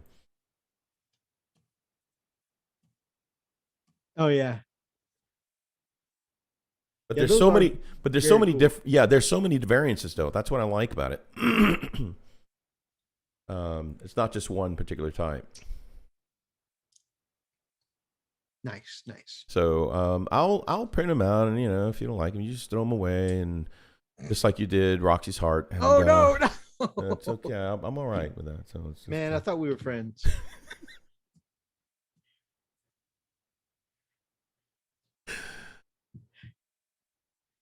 Total eclipse of the heart. Yes, the shades were very cool, Roxy. The plasma blast she had. Yes, everything about the Eradicator was cool. I wanted to be the Eradicator as a kid. All right, I'm going to show you this real quick, and then I'm done because, and then closed. Oh, pointed. Here we go. There we go. So here are the variants, and come on, show them. There we go. There you are. All right. Oh, hang on. Right. So let's continue.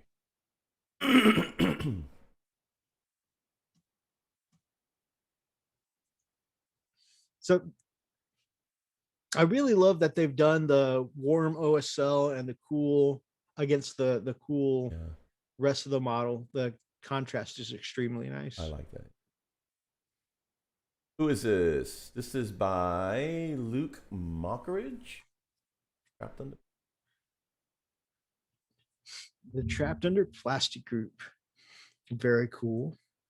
With Ninjon and Miniac as the head of that group. Right. Mockridge. Very cool. Okay. Extremely well done. Ooh, diorama. What do we got here? Yeah, this is the new Gaunts Ghost models, and yeah, they've made a whole diorama out of it. That is pretty neat.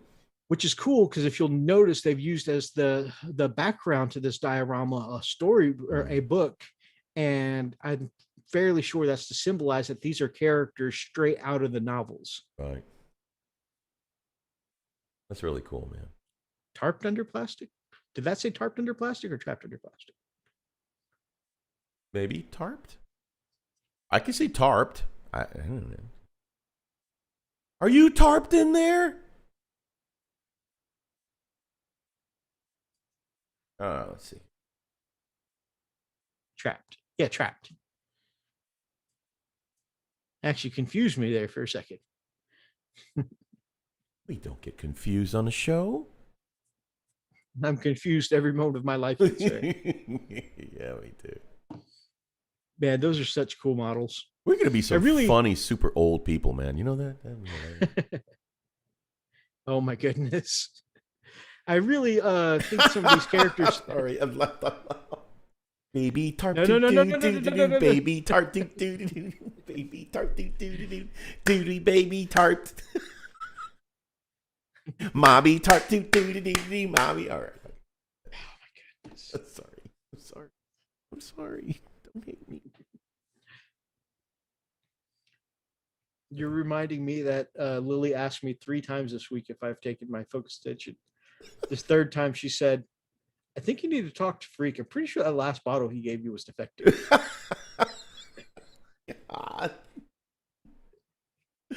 You know what? I'm taking from the same batch, so it could be a thing. I'm just saying.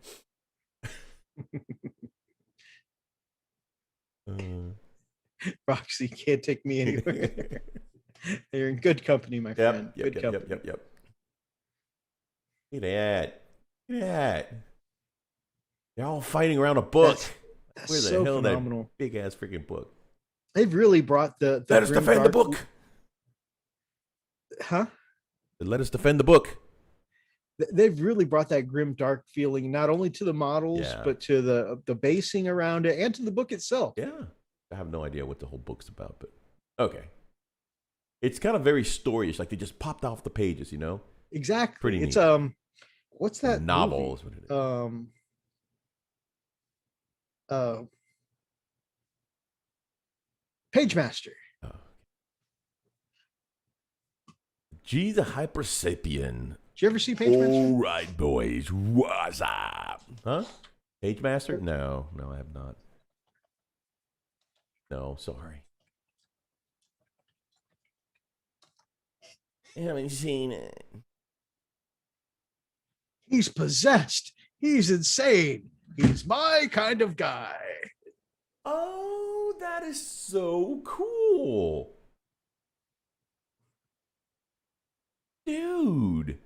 Yeah, that's what I'm saying. Straight from the book. Oh my gosh. I didn't see this. Like, what the hell's with the book? What's the freaking book? That's what I was trying to tell you. These are story characters. But I haven't seen this. Oh my goodness. Context, man. Context. It's awesome, by the way. It is awesome. It's amazing. God. Dude, look at the freaking skulls up there. Part of me cries for the lost book, but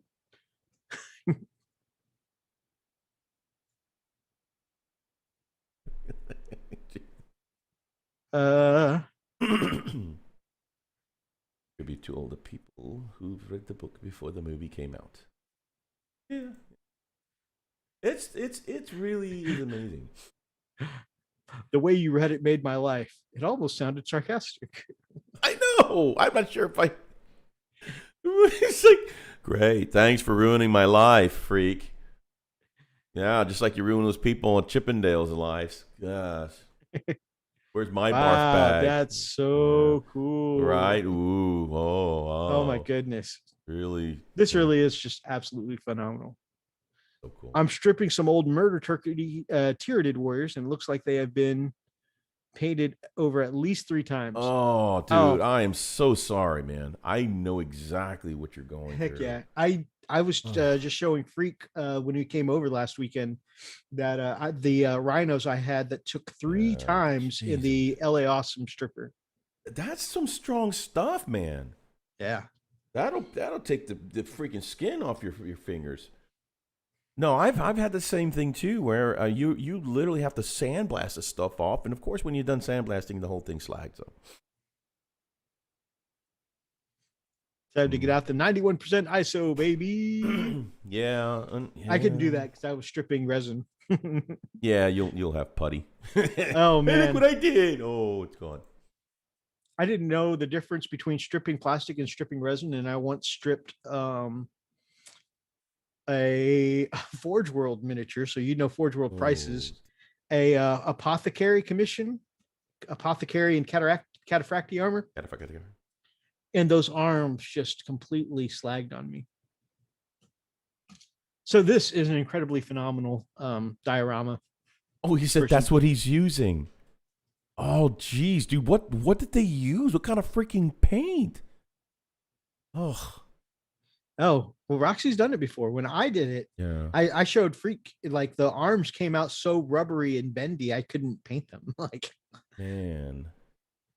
Like the Really? nose off of the rifle that the Cataphracti um, apothecary had started drooping down. Oh man. Yeah, we usually use a very strong detergent. I hardly ever use anything else, but I can see where ISO would probably be better to do that, so it doesn't damage the plastic. Doesn't. The only That thing I makes like sense. stripping in ISO is my airbrush. Yeah, yeah. It's actually coming off fine. It's just a psychedelic experience. The multicolor layers. Yeah.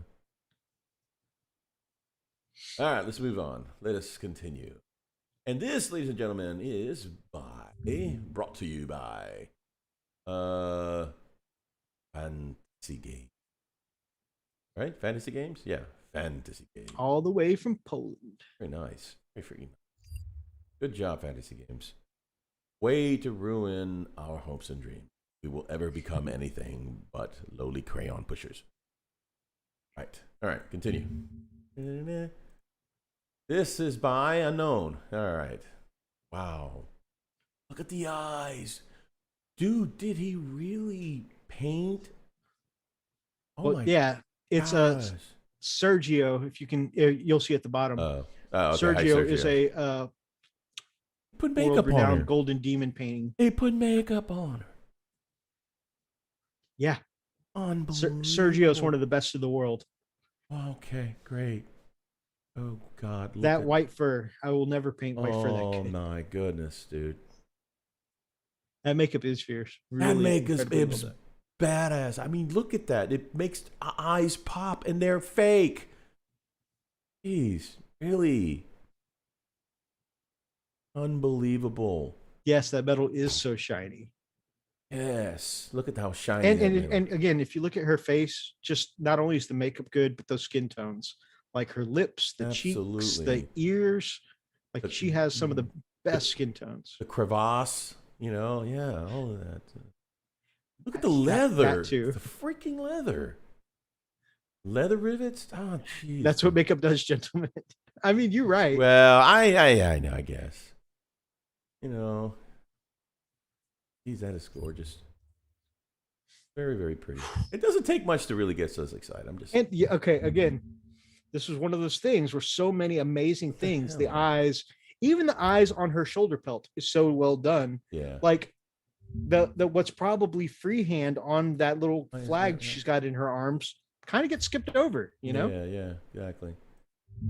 This is insane to me. Yeah, this one's not blowing up, man.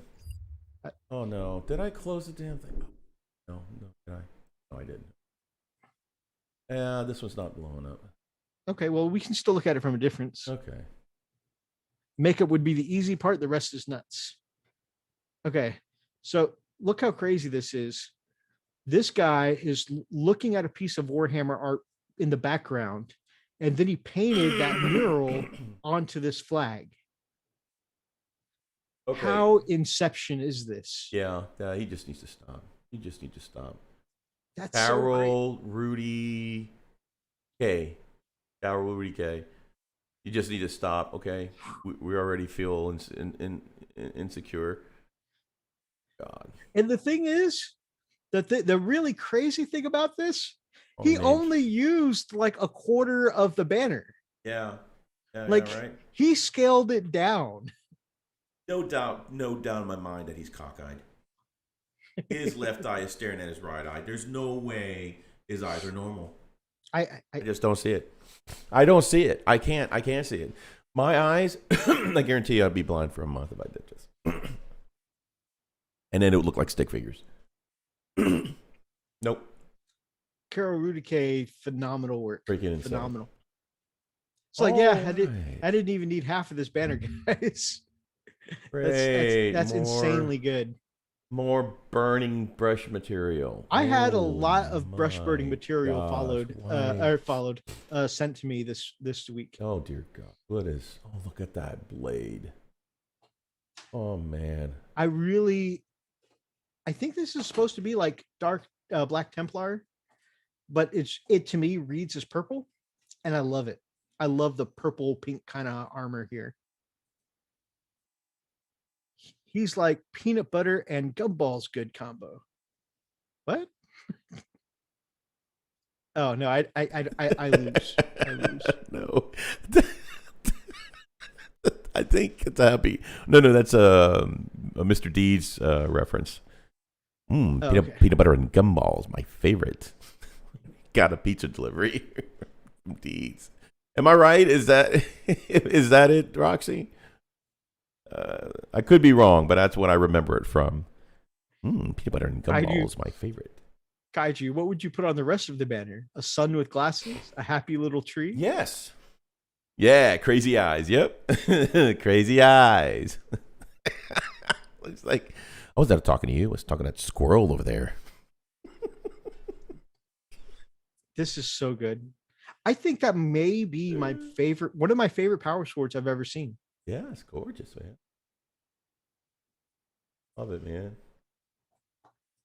I think you underestimate the level of sneakiness. Yeah, Steve Buscemi is it. He's an incredible person, though. All right, let's move on.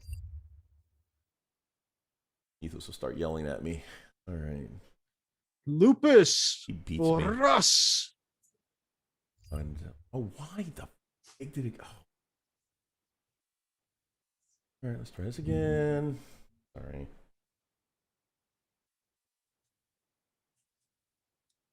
Oh God, no! Part of the freaking chicken dance. What? No. What? Nothing. I don't know why it's stuck in my head. Just shut up. Don't judge me. Okay, this is good here. This is by Anton Priyakin. Okay. Very cool. Here we go. Really incredible work. Wow, dude. And that looks like it's all non-metallic. Yep. Yeah, this is me. I would say that this makes me want to do Purple Marines with pink power swords, but I could never make it look this good. No, I couldn't do this. I couldn't. No. Look at the level of detail. Okay, this is actually a good shot here. To make this.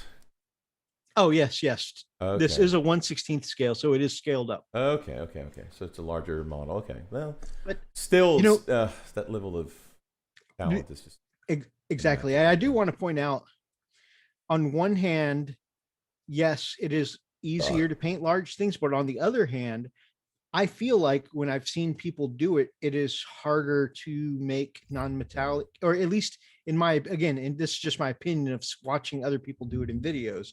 It seems to be harder to make non-metallic read this, read clearly in bigger scale. Yeah. I think this is gorgeous. This is amazing. All right, let's go to this 1/16 dash GI Joe scale. Nice. Wow. Griff paints. Jeez and Pete's. That is. Wow. This is a really epic conversion here. So what they've done here is combined the idea of the Forge World Chaplain Dreadnought with the new Redemptor Dreadnoughts, and this is the conversion they came up with. That is amazing. Agreed. Oh my god. Agreed. The little skeleton on the barrel there, it's like a whole upper, half of a skeleton. It's just so extra. I love it. Yeah. That's so cool. Golly, man. This could be the size of an elephant, and I'd still not nail it. That would be me. That would definitely be me. Oh, look. Brother Demedius. That is so cool. How cool is that, man? So neat. Those are awesome. Dang. Our brother Heinrich and our brother Bafnet from our community, they print out nameplates like that. Really? Cool. Yeah. Oh man. I need to start messing with Blender and see if I can make some modifications and stuff. That'd be pretty cool. Chaplain Emo there, you gonna get an upgrade, boy. Right? Oh my God. That's why we haven't heard from Chaplain Emo in a while. That's right. This is where he went. He went, got beefed up, and he's looking for Brother Brian. Yeah, now. He's all jacked up. Yeah, Brother Brian, be careful who you call ugly in middle school, man. Yeah, exactly, man. They grow up really big and wind up beating your face in. Remember me? Well, yeah, you were Chaplain. Oh, Chaplain Emo. Oh, you're so huge. That sounded naughty. Oh, yeah. You're huge. Huge. Believe me. All right. All right. What we got here, mate? Right. Oh, that was what? Scriv paints? DCH Knights. Ooh, this is very pretty. This, a crazy conversion like this is going to be sent to me by Brother Thomas. Oh, you know I did. Master of the Kit Bash. How cool is that? So it looks like parts of Knight. Yeah, Knight parts on here. Yep. So this is a Armiger Helvern conversion. Dang, dude. Okay. So he looked at an Armiger and said, how do we make this cooler? You know what? Bend them over and put them on 4 wheels. That sounded naughty. God.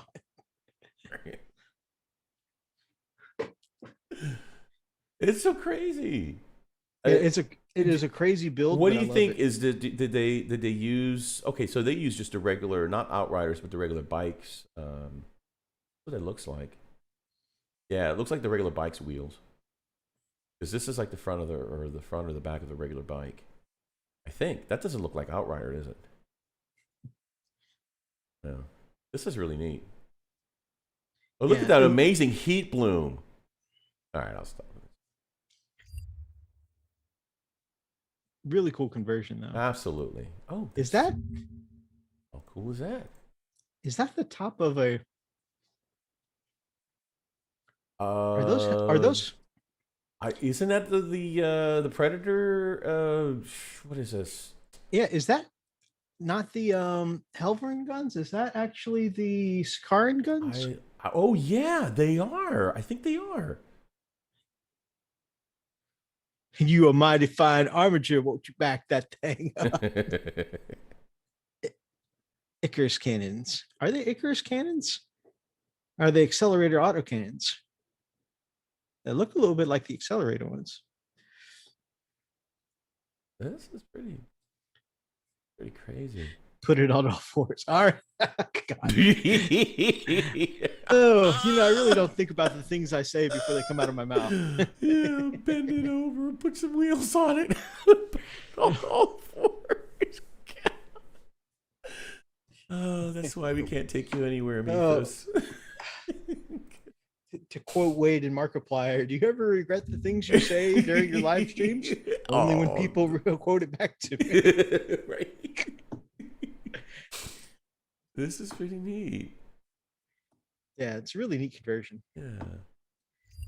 That Armiger's getting more action than me, damn. For real.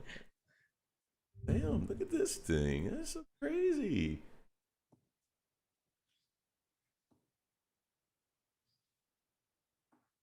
That's pretty cool. Bad at all. Yeah, it's neat. All right, then what we have now. This is from El Miniaturista. Okay, I remember. Yep. Okay. Their stuff gets sent to us all the time. Vibrant paint jobs are always something that catches my eye, and this is just phenomenal. I've seen this model before. Remember, I've seen the burning blade, but look how gorgeous that is. What I want to draw your attention to is the reverse highlighting here, where the vibrant colors are in the recesses. I see that, yeah. And the darker colors are on top. It makes it look like it's actually glowing from the inside. Right? Yeah. Like it's glowing with power. That is fantastic. Oh yeah. So you mentioned you'd seen the glow on that sword before. This is the one. That's the one. Okay. Yeah, I remember that, man. Thanks. I say sword. It's a staff actually. It's a sword. Okay. Staff is an infection. Oh, I see. Actually, they've removed the staff portion of it, so it is a sword. Told you. See? It's a customization. Staff is an infection.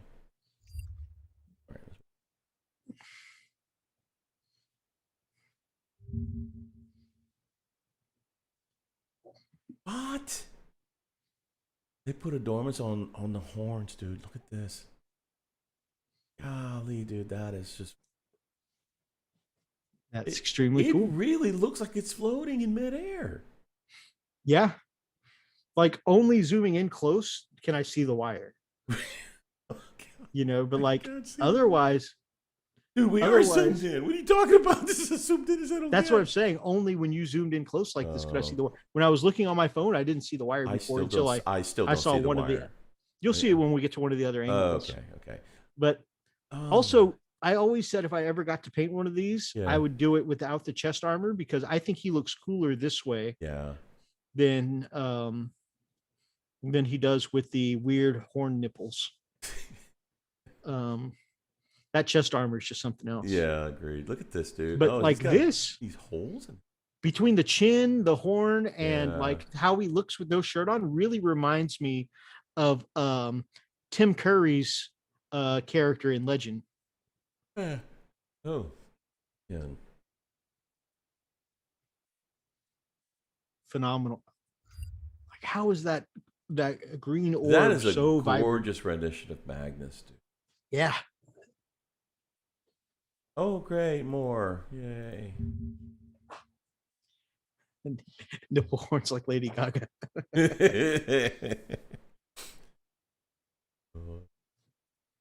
See, I was going to say Satan Roxy. I was going to say Satan Roxy, but then like somebody, I think Big D got upset when I said Satan before. I was like, that wasn't Satan. His character was so and so. Jeez, look at the glow. The glow is incredible, and the sketching of every like muscle fiber and every rune, and of course the transition on the horns. Everything about this is amazing. Yeah, I agree. Totally Satan. You right. Everybody take a shot. Darkness. Imprisoning me. All that I see. Absolute horror. Oh, sorry. I love my how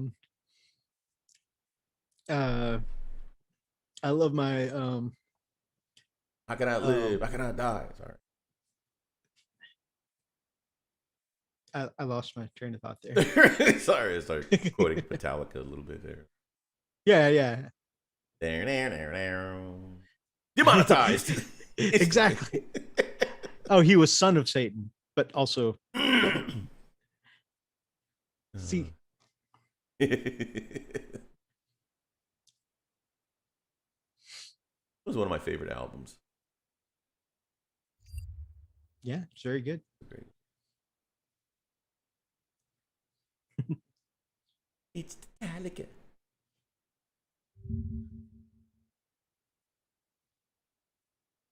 Yeah, now I can see the wire. That muscle definition is just crazy. Look at those muscles.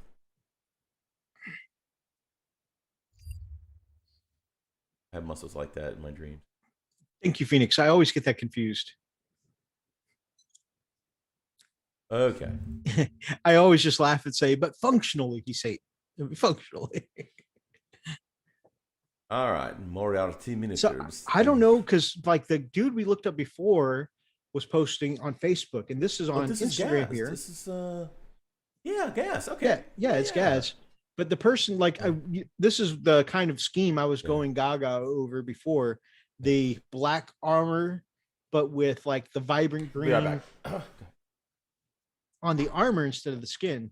I don't know if this is the same person on Instagram, but it's definitely the same scheme, and I really, really enjoy it. Those are 3 great teas there. Absolutely. Posted videos on Patreon, the whole process. Man, I bet. I mean, yeah, I definitely imagine you learned some things watching his process over on the Patreons. Best movie ever. I've always loved Legend. It's been one of my favorites since I was a kid.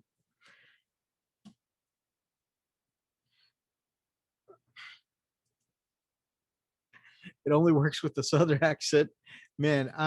Yeah, definitely. I'll let Farouk do that in his what was it? His Mississippi accent when he gets back. Freak does a great Southern accent. He's got a character in some of our videos named Bubba, and Bubba's been in some funny videos. One of our first videos we ever did for the channel was getting it on the cheap. And so when he introduced this character, Bubba, we did a video titled Getting In Too Cheap. And it was pretty hilarious. Bubba showing up with a fully proxied army. And, we had one of the guys in our group playing that guy, where everything's got to be just so. It's got to be perfect. Yeah, it's a pretty funny little video. It's from early in our recording. So like the sound and our video aren't that great, but it's a hilarious video. With Which Bubba. one? Our Bubba getting in too cheap video. Yeah, he whips the snot out of. She wants you to read the 3 T's in your best Southern accent. I said Bubba's would be perfect. Wait, which one? Where? What? Yep, the 3 T's. Oh, hold on. Let me get my teeth. I tell you, once you get these damn teeth in there, man, it really changes your whole personality. Bless you. Thank you. Okay, the 3 T's: trucks, titties, and Metallica. Did I say it right? Nailed it. You nailed it. I read the whole damn thing. He posted videos on Patreon, the whole process. Best movie ever. It only works with a Southern accent. Ha ha ha ha ha. See, they done laughed and hick. I can do that. I can do great Southern Belle accent. I'll bet you can, girl. It's pretty good. I'd love to hear that. Heck yeah, I'd love to hear it too. It'd give me all warm and fuzzy in there, yeah. That's everyone in your state. Aren't you up north? Wait, what state you in, girl? State of depression? What? I used to get his trucker hat on. Hey, I got me a hat. Kaiju liked your Space Marine drop pod. Oh, that's my tripod, man. I worked hard on that thing, man. You have no idea how hard I worked on that thing. My marker just wouldn't go. I kept running out of ink or whatever you want to call it, so I had to get another color marker. At first, I was doing it with watercolor markers. It wasn't working. Oh, she's in Maryland. Hey, girl, what you doing over there in Maryland? North of the southern states gets well, shoot, girl, you way out of you like a fish out of water. Hey, go on, girl. I guess you feel like you lost in something, huh? Man, Kaiju, before Freak got this new job, we were talking about having him do a series called Painting with Bubba, where he'd be painting up his drunk angels and doing up things like drop pod conversions. Hell yeah, you just get you one of them 7-Up cans and you just say, okay, this is how we're going to convert them, all right? And then you just, all you got to do is get you a permanent marker and just draw on it. There you go, you got your conversion. Pretty damn cool. I still got to paint my drunk angels. Awesome. Are we talking about tarps again, baby? Tarp do baby. Tarp do. Oh my goodness! All right, let's celebrate this amazing gas figure. Got it, man. Look at this dude here, man. He got this big old tarps. Oh Lord, we got some rivalry going on in the chat, man. That ain't gonna be good. All right, let's look at Gas, man. This thing is beefy, bro. I ain't never seen anything like this. Oh, Oh man, I love the way that neon green pops on that black armor. oh It's man, so good. it Like looks like neon at the bar I go to, man. You know, chasing that neon rainbow. You know what I'm talking about? what? Chasing that neon rainbow, man. Oh, Uh, man, you just can I go back to doing the show with me? I need the artist back. This one's a heavy drop cock because I haven't set it up yet. oh god, yeah, like you. All right, yeah, this is incredible, dude. I mean, the level of detail. Okay, so I always say this, and I have the hardest time with this, Giggity. When you look at my stuff up close, you can see all the imperfections. This guy, if you look up close, you see it's just crazy, insane. Thanks, Roxy. Yeah, I actually lived in North Mississippi for a long time, so I picked up a lot of accents. And that was actually one that was very. I had some friends that sounded exactly like that. They used to be friends until they heard his impersonation. Yeah, right. It's like, yeah, it's like, man, I don't sound like that.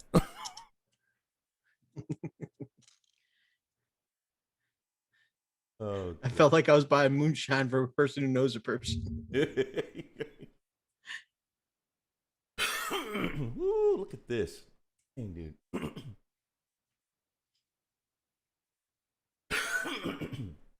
It looks so sharp. Again, I really wish I had seen this color scheme about 2,500 points ago. It's so good. Oh, and then that purple there's the perfect like highlight color there. It's a perfect accent. Oh man, I really dig this. it makes it work, dude. And and that pale skin that they've gone with to really, make the neon green of the armor pop. Right. Sells it, man. Sells it good. Look at the skull. Excellent. Moriarty miniatures, you nailed it. Yeah, you.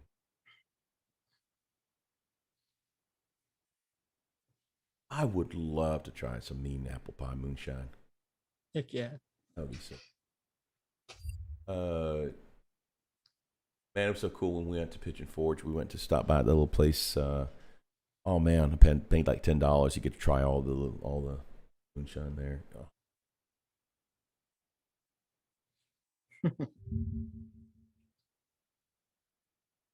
Bloody hell, that looks tremendous. So detailed. Oh my gosh.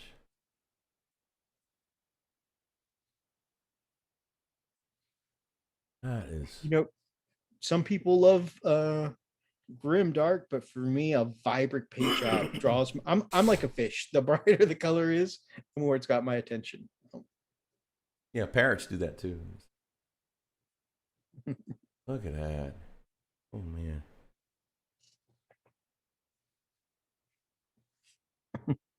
I don't know what you mean, Roxy. I don't know what you mean. We know not what you speak of, man. Chasing that neon rainbow. Look at that. Oh man. I agree, Dave. It is gorgeous.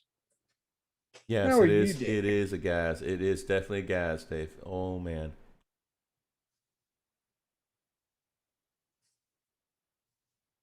Yeah. I don't believe so. That looks like one of the transfers from the kit.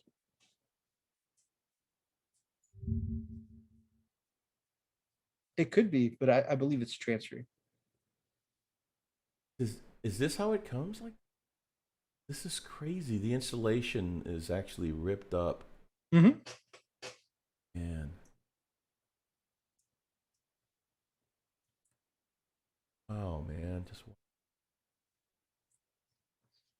Nova Open is one of the parties that I want to hit up for the miniature conventions one day, for sure. Brother Rob has invited us out several times, and then the world exploded. Yeah. This looks like ivory. Look at the horns, man. Yeah, the horns are fantastic. That edge highlighting is so crisp too. That is.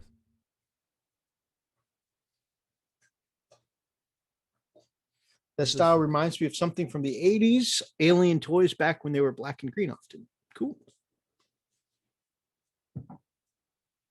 Again, we're looking at a close-up shot of something that's been painted, and that face is perfect. Yeah, like not one misstroke. No, no. When you look close at my stuff, it looks like a chick that friggin' did her makeup in the backseat of a taxi cab going over a freaking speed bump. Golly, that is just.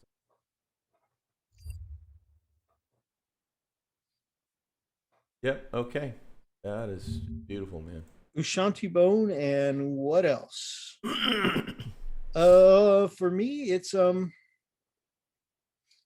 I do the Ushanti bone, and I don't know how you feel about contrast, but I usually like layering up towards the tips, the skeleton bone a little bit, and then the gore gunter towards even further towards the tip, and then a touch of black at the very tip.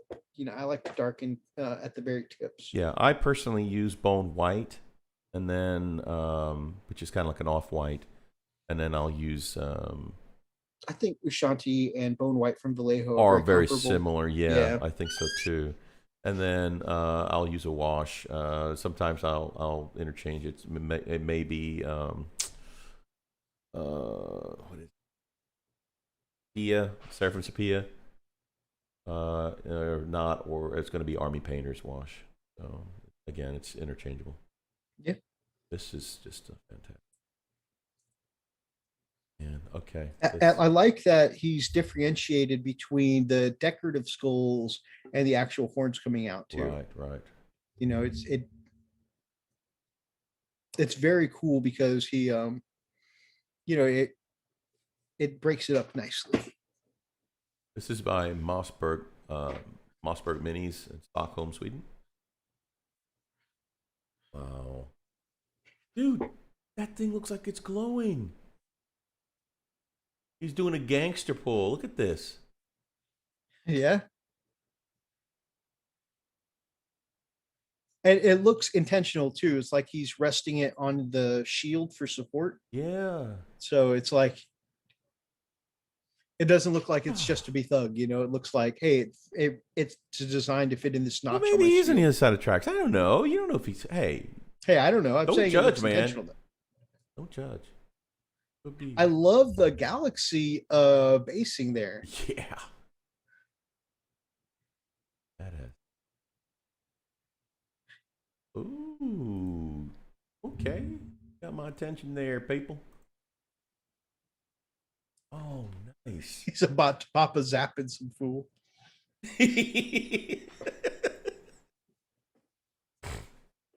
Got that Glock 9mm, baby.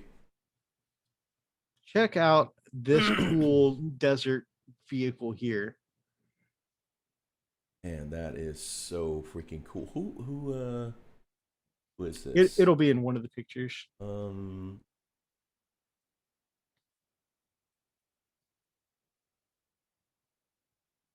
this must be Pax Acrylica? Might be. There you go. Pax Acrylica. This looks fantastic. It looks damn real. Man. Wait till you get to the end. Love the weathering, the chipping, the dust. Chippingdales?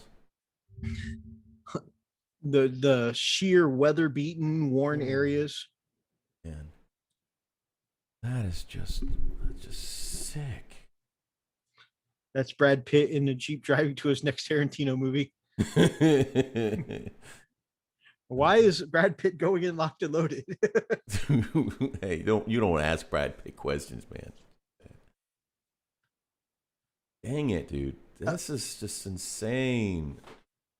Oh my goodness. Last Nova Open, Brother Rob's Space Wolves Night won a pin in the Masterclass painting competition. Next time he's gonna go for the gold, baby. Get this, baby. Get it. Get it, girl. You get it. Okay.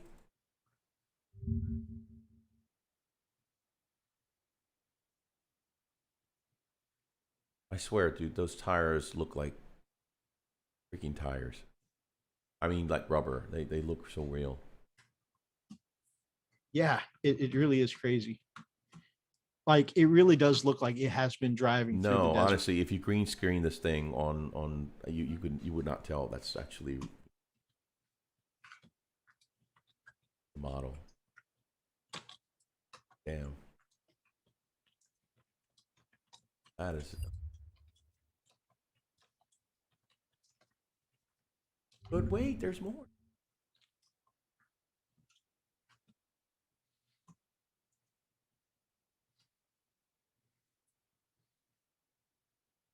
By the way, I love how well even the numbers that are like painted on have also been eroded by the weather. Roxy says that those tires are in fact tires. What do you mean? Are they actually rubber? Is that a thing? You'll see.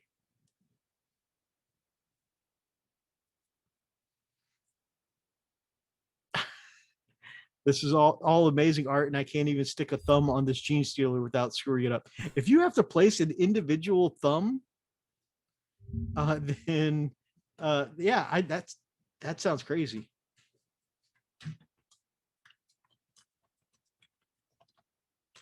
Is that really? Are these actually printed?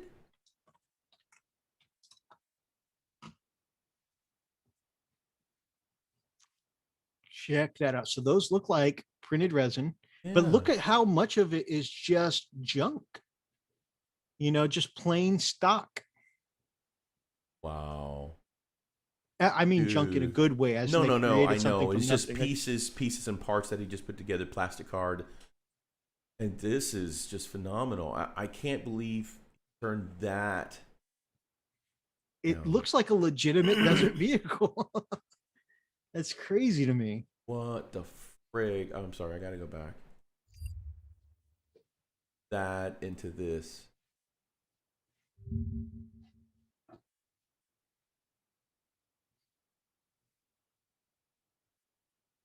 Try getting that into a Warhammer World Tournament. Yeah, good luck with that one. Yeah. Dude, no lie. This is. I agree. Honestly, I swear this look like actual freaking rubber tires. Hot Wheels tires from the monster trucks are my fave.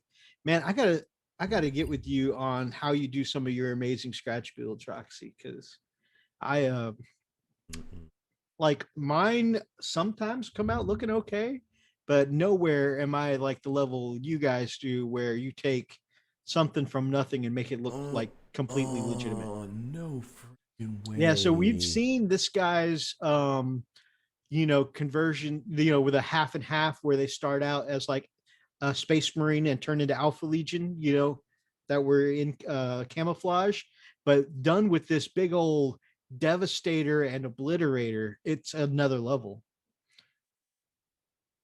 This is by Xerxes, dude. Look at this. This looks like a freaking what the hell, dude?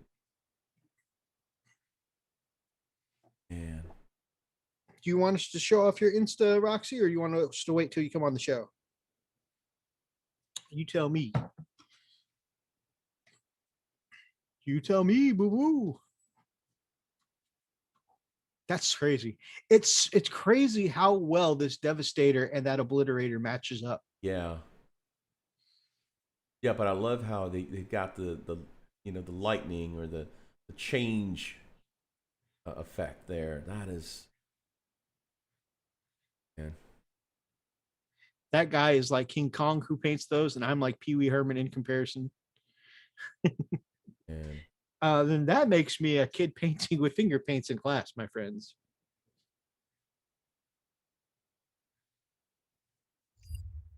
okay. Yeah, it's already 11 o'clock.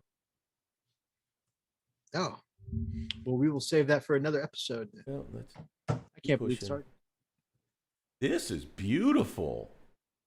Yeah, this person paints a mean yellow. I got wood. Like to see more. Like to see. This is incredible. That is so creamy, buttery. I mean, except for the damn iron sights. That's kind of stupid, but hey, you know what? Not their fault. It's Dave says, "You finger painting? I cut shapes into potatoes and dip them in paint to paint." Touche, my friend. Touche. I love it. Yes. That is a gorgeous Imperial fist. Yes, it is. I think Commodore sent me to that one. So he was like, "You flexing on me for yellow. How about this?" Oh my god. Egatron and I are in Twisted Dice's Patreon chat. And so like he is always like this guy paints like Elstonation level speed. Like, is constantly sending stuff to the chat. And look how good the stuff comes out. That red shading is so good. With that, you know?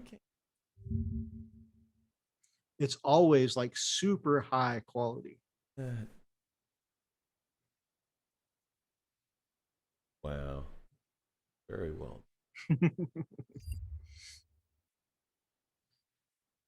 So this is a Death Guard commission and a Space Wolves commission, and they just match together nicely. Oh, look at Lucas. Jeez and Pete's, dude.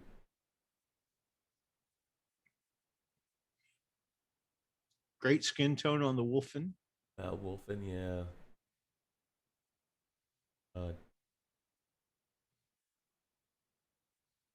I don't understand the standalone stash on the assault trooper on the right though. He's just got like the backwater sheriff's standalone stash. But this guy? We're gonna have to far right. Yeah. We're gonna have to bring you boys in for speeding. Oh my god.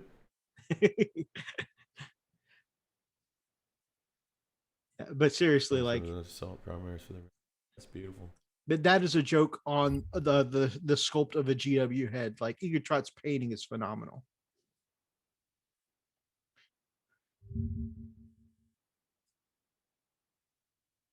Oh.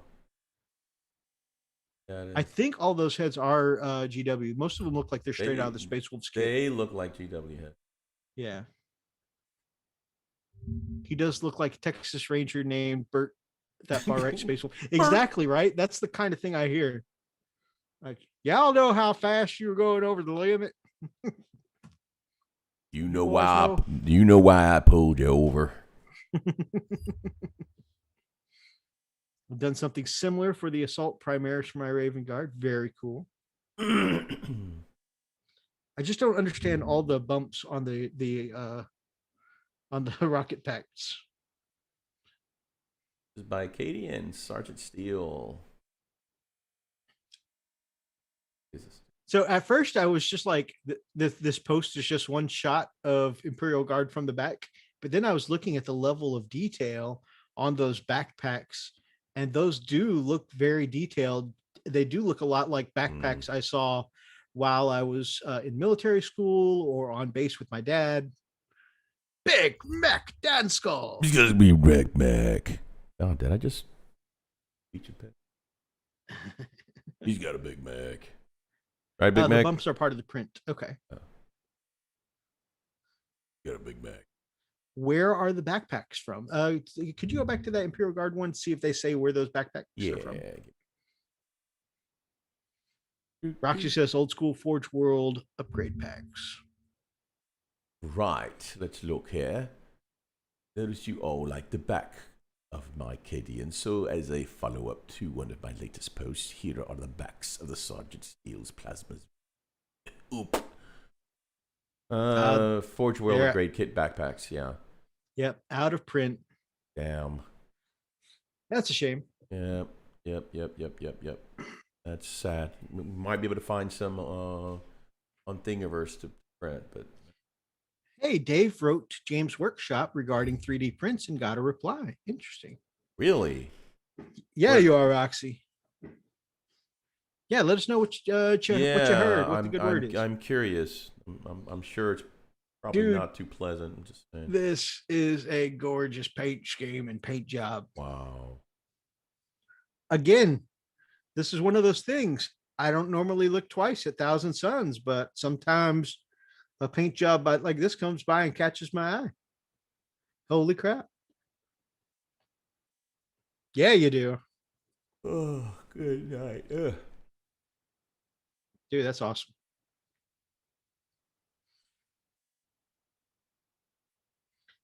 All those colors work, man. Yeah. Again, that galaxy theme.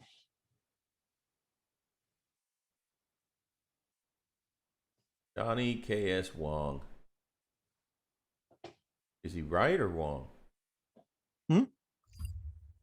Oh. Close that. Dot.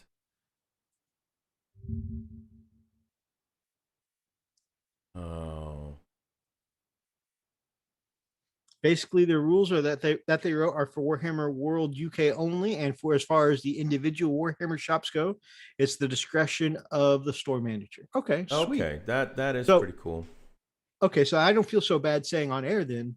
I talked with my local manager, and he's like, unless I'm taking pictures for an official GW tournament, Right. you can play in store with them, you can play in the escalation with them. Nice. Hell, he said, I love Pop Goes the Monkey too. So I was like, oh, sweet. Really? So he was okay with that?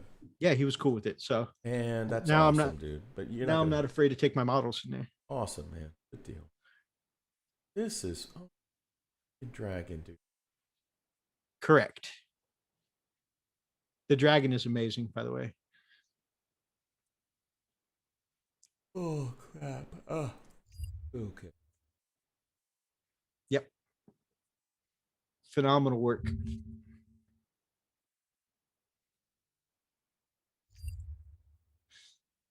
Some more stone casts sent to us again, I think in response to the discussion we had last week about stone cast. Don't guess, baby. I just realized one of those guys ain't so dangerous. He's armless. Ain't nothing wrong with him. Wow. Beautiful OSL work there. The dragon heads on that rhino are from an old fantasy dragon kit. Very nice. Pop Goes the Monkey are great, but they cut deep, man. Exchange and shipping are a killer. Oh, I can imagine. Oh yeah. No, I know what you mean, man. I pay the tax sometimes. But Ooh. By Dino Imagination. that is one. Oh my gosh. Oh, this is fantastic. Yeah. This looks great. That is a sexy ass Raven card. Oh man. I still don't understand why Jimmy's sticking his head out, but that's fine. I don't care. You know, he's just a thing. Jimmy's gonna get shot anyway. I don't care. But this right here, Mythos. Look at the heat bloom. Yes. Yeah. I think it's gorgeous. I'm on board, baby. World Breaker. Oh wait, what the hell up? Scratch marks. Damn. I need to retire. I love Kaiju's response. Oh, screw you, Den of Imagination. Well, at least he read it right. I'm like, Dino Imagination. Yep. So this is like one of the You biggest. didn't even bother to painting correct me or commission- nothing. You let me just hang there, didn't you? Yep. Bastard. Yep. Skip it right over it. So this is one of the biggest commission painter companies out there. As Oni just pointed out, these are the guys who do commissions for big names like Mini Wargaming Studios. Oh wow. That Damn. small patch of rust on the exhaust vent, very nice. Where? Oh, down here? Mm-hmm. Okay, I'm just going to roll Starch Marines and proxy everything with potato. Potato. I'm a potato. Aquila on the front, absolutely. This is by Tempest Prime. Kind of like VII Legion. Shut up. I hate you right now. Don't mess with my VII Legion. I agree. Dave, I'm happy that my local is cool with it, but if I Freak and I were talking about taking a trip to the Citadel earlier, I would definitely have to consider which models that I take with me, which I do want to do a Citadel trip.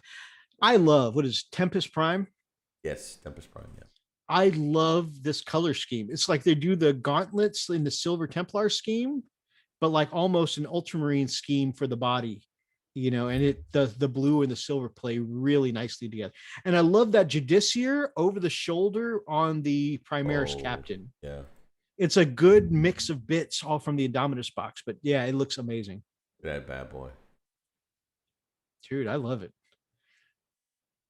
I love the kit bash. I love their paint job. And also I love this color scheme that they've done. It's super clean and very nice.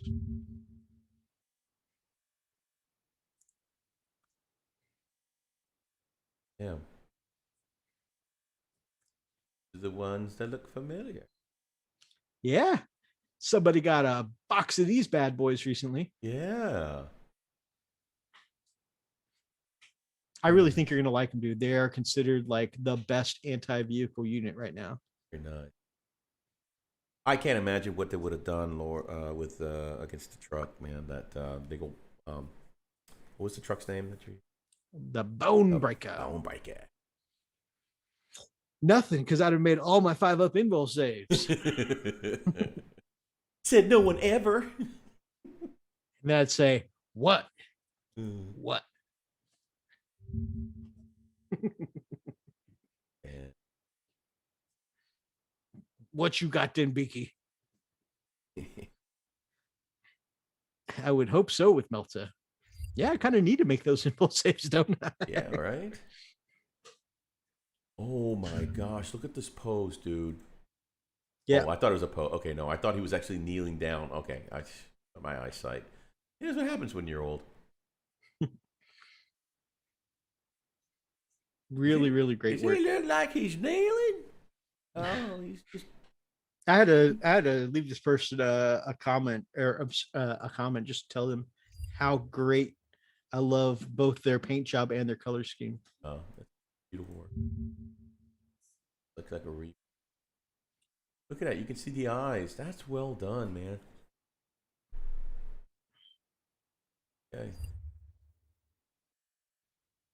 That sword swap looks so good. Yeah. It's like he's just got it slung over his shoulder with his shield out, like, come at me. Oh, let's get that. Brilliant work. Yeah, Roxy, this is the one of them that I did, but this is just good chill music for the show here. We'll raise it up a little bit for your listening pleasure while I make my transition here.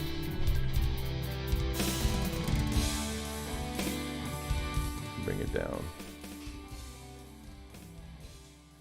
Anyway, like I said, the only one that I did not do is this one that I used to transition out. So now this is the kind of stuff that I really want. Now I've struggled with it because it's just, I just don't have the chops for it, I guess. I think that's something you can probably do. Oh.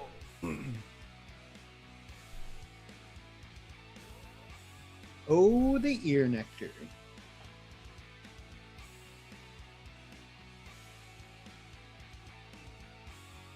Where is it?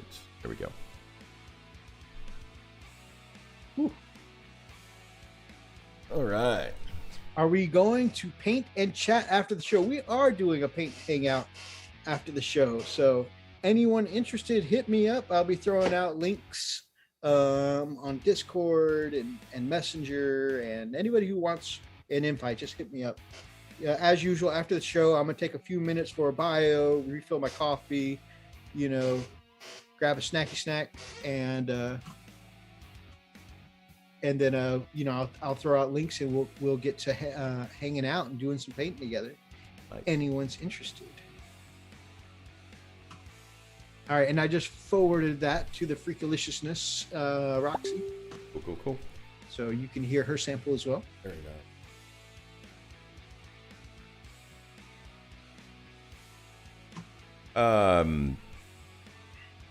Rob, I'll reach out to you here soon after the show, and we'll chat a little bit. Unfortunately, I'm not going to make the paint and chat. And as a reminder, at the end of the show, of course, remember, Frosted Fist is brought to you by our brother Oni and his print shop. Again, as always, if you use our link to check out some awesome sculpts to be printed at Oni's print shop, you'll get a Frost and Fist friendly discount. So very nice.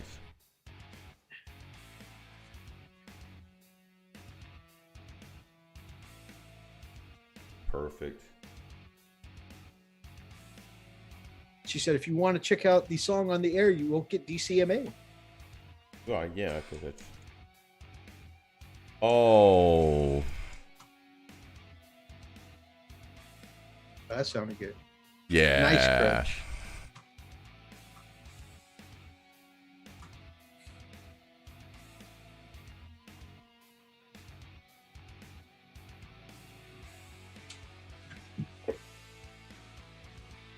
That's awesome. Yeah, that's pretty badass. Yeah, I think something like that would be fun to... But it's got to be, of course, be music only, but that would be fantastic. Listen to Reaper in the Night. It's the best one. You will definitely be checking that out. Absolutely. Yep. Kaiju asked, can you share it on the stream? See if I can. Send it to me in Messenger. Let me see. Let me turn my music off here. All right, let's see what happens here. Bear with me.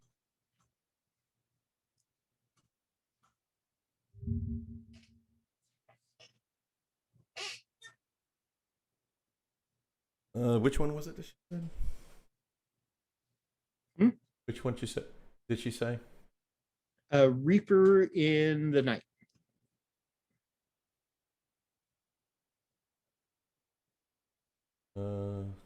Okay, I see.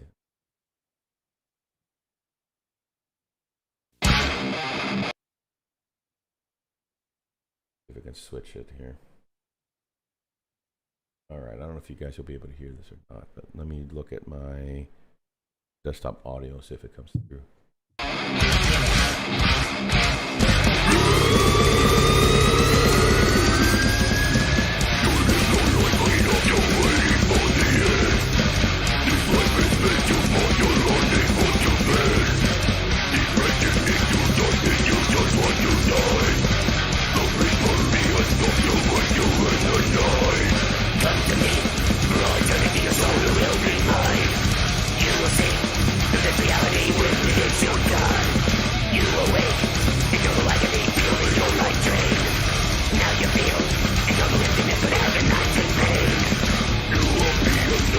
Holy crap, that is crazy cool.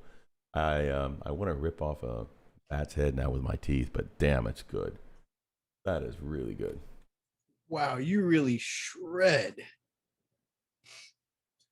That's awesome. Really freaking cool. Very well done. Wow, you absolutely shred, my friend. That is so cool. Man, that is pretty badass. All right.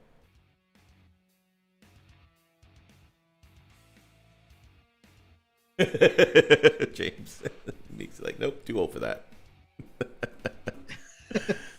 Yeah, don't blame you, brother. Axe needs more. Roxas says, Jesus, that's him.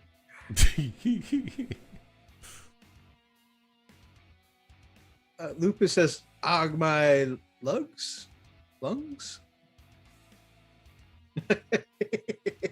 Commodore frightened and aroused. Meek says, "Get off my lawn." Get the F off my lawn. Sorry. All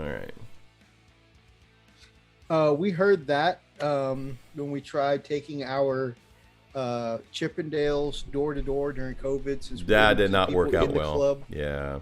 Yeah, it's Get off my lawn. a lot of sprinklers got turned on. I Yeah. didn't realize the wet t-shirt thing would be so popular. It was really good. I figured, this is what they want. So, so we just got down to our t-shirts, and then the real fun began. Yeah. I sound like that before I have coffee in the morning. You guys would be surprised how much more tasers hurt in a wet t-shirt. Yeah. It's really surprising. It is. Oh, lugs as an ear. Sorry, speaking English. English? All right, wrap us up, bro. All right, brother. Well, what are your closing thoughts for the night, man? We talked about a variety of different news topics and stuff like that today. We saw some brilliant art. We heard some great music. Dude, honestly, I really like the I like the Wurr, dude. I like the Wurr. That dude. The Wurr boy is awesome. Yeah, the Wurr boy. I'm really liking, man. I look. I gotta be honest with you. I'm curious to know what point cost is, but I really think he's worth it, dude. He packed a freaking punch. Orcs in general tend to be pretty cheap. Yeah. Like a 95-point war boss is absolutely wrecking. As far as Orcs HQs, like you have some things that are just ridiculously expensive, but like as far as our HQs are usually really cheap. Right.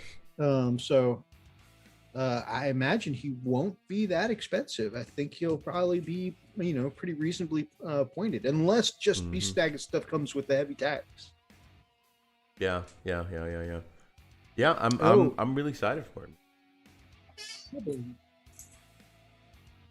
My sweet tomato. That I think is one of the things I'm excited about most, but also I like having the diagram of the different terrain. Right. And that Vindicar assassin with the Warhammer Plus. Oh yeah, up in that statue was so cool. Yeah, like he was nested, dude. He was nested in there perfectly. Yep. Roxy says she had to play that song even faster live. Oh my gosh, I can't imagine. Oh man, you still have your fingers? That is some serious skill. Guys, we really appreciate you guys hanging out with us tonight. It's the best way to kick off the weekend. And guys, make sure you hit me up if anybody wants to, be part of the paint and chat here in a minute. Before we go, a couple of congratulations. I mentioned Patrick from Warzone Warlock 40K.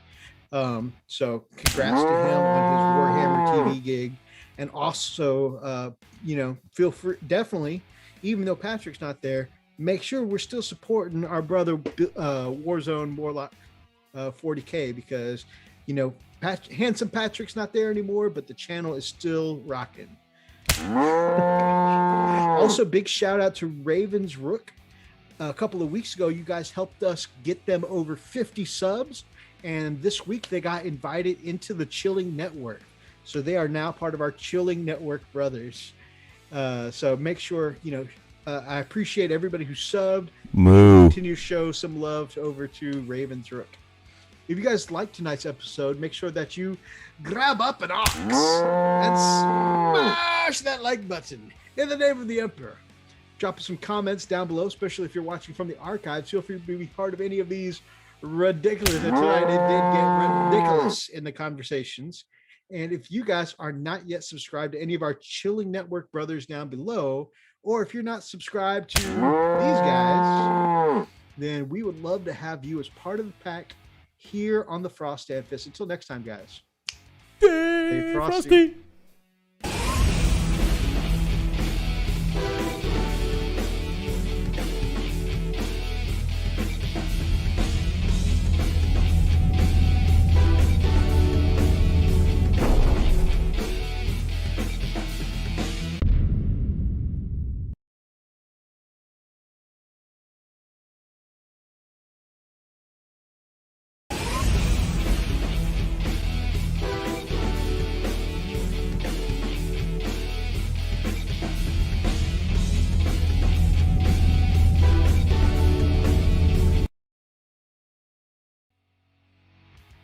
Yeah, we got to do this again. Hang on. You're welcome. That's just for you guys. Little moo love.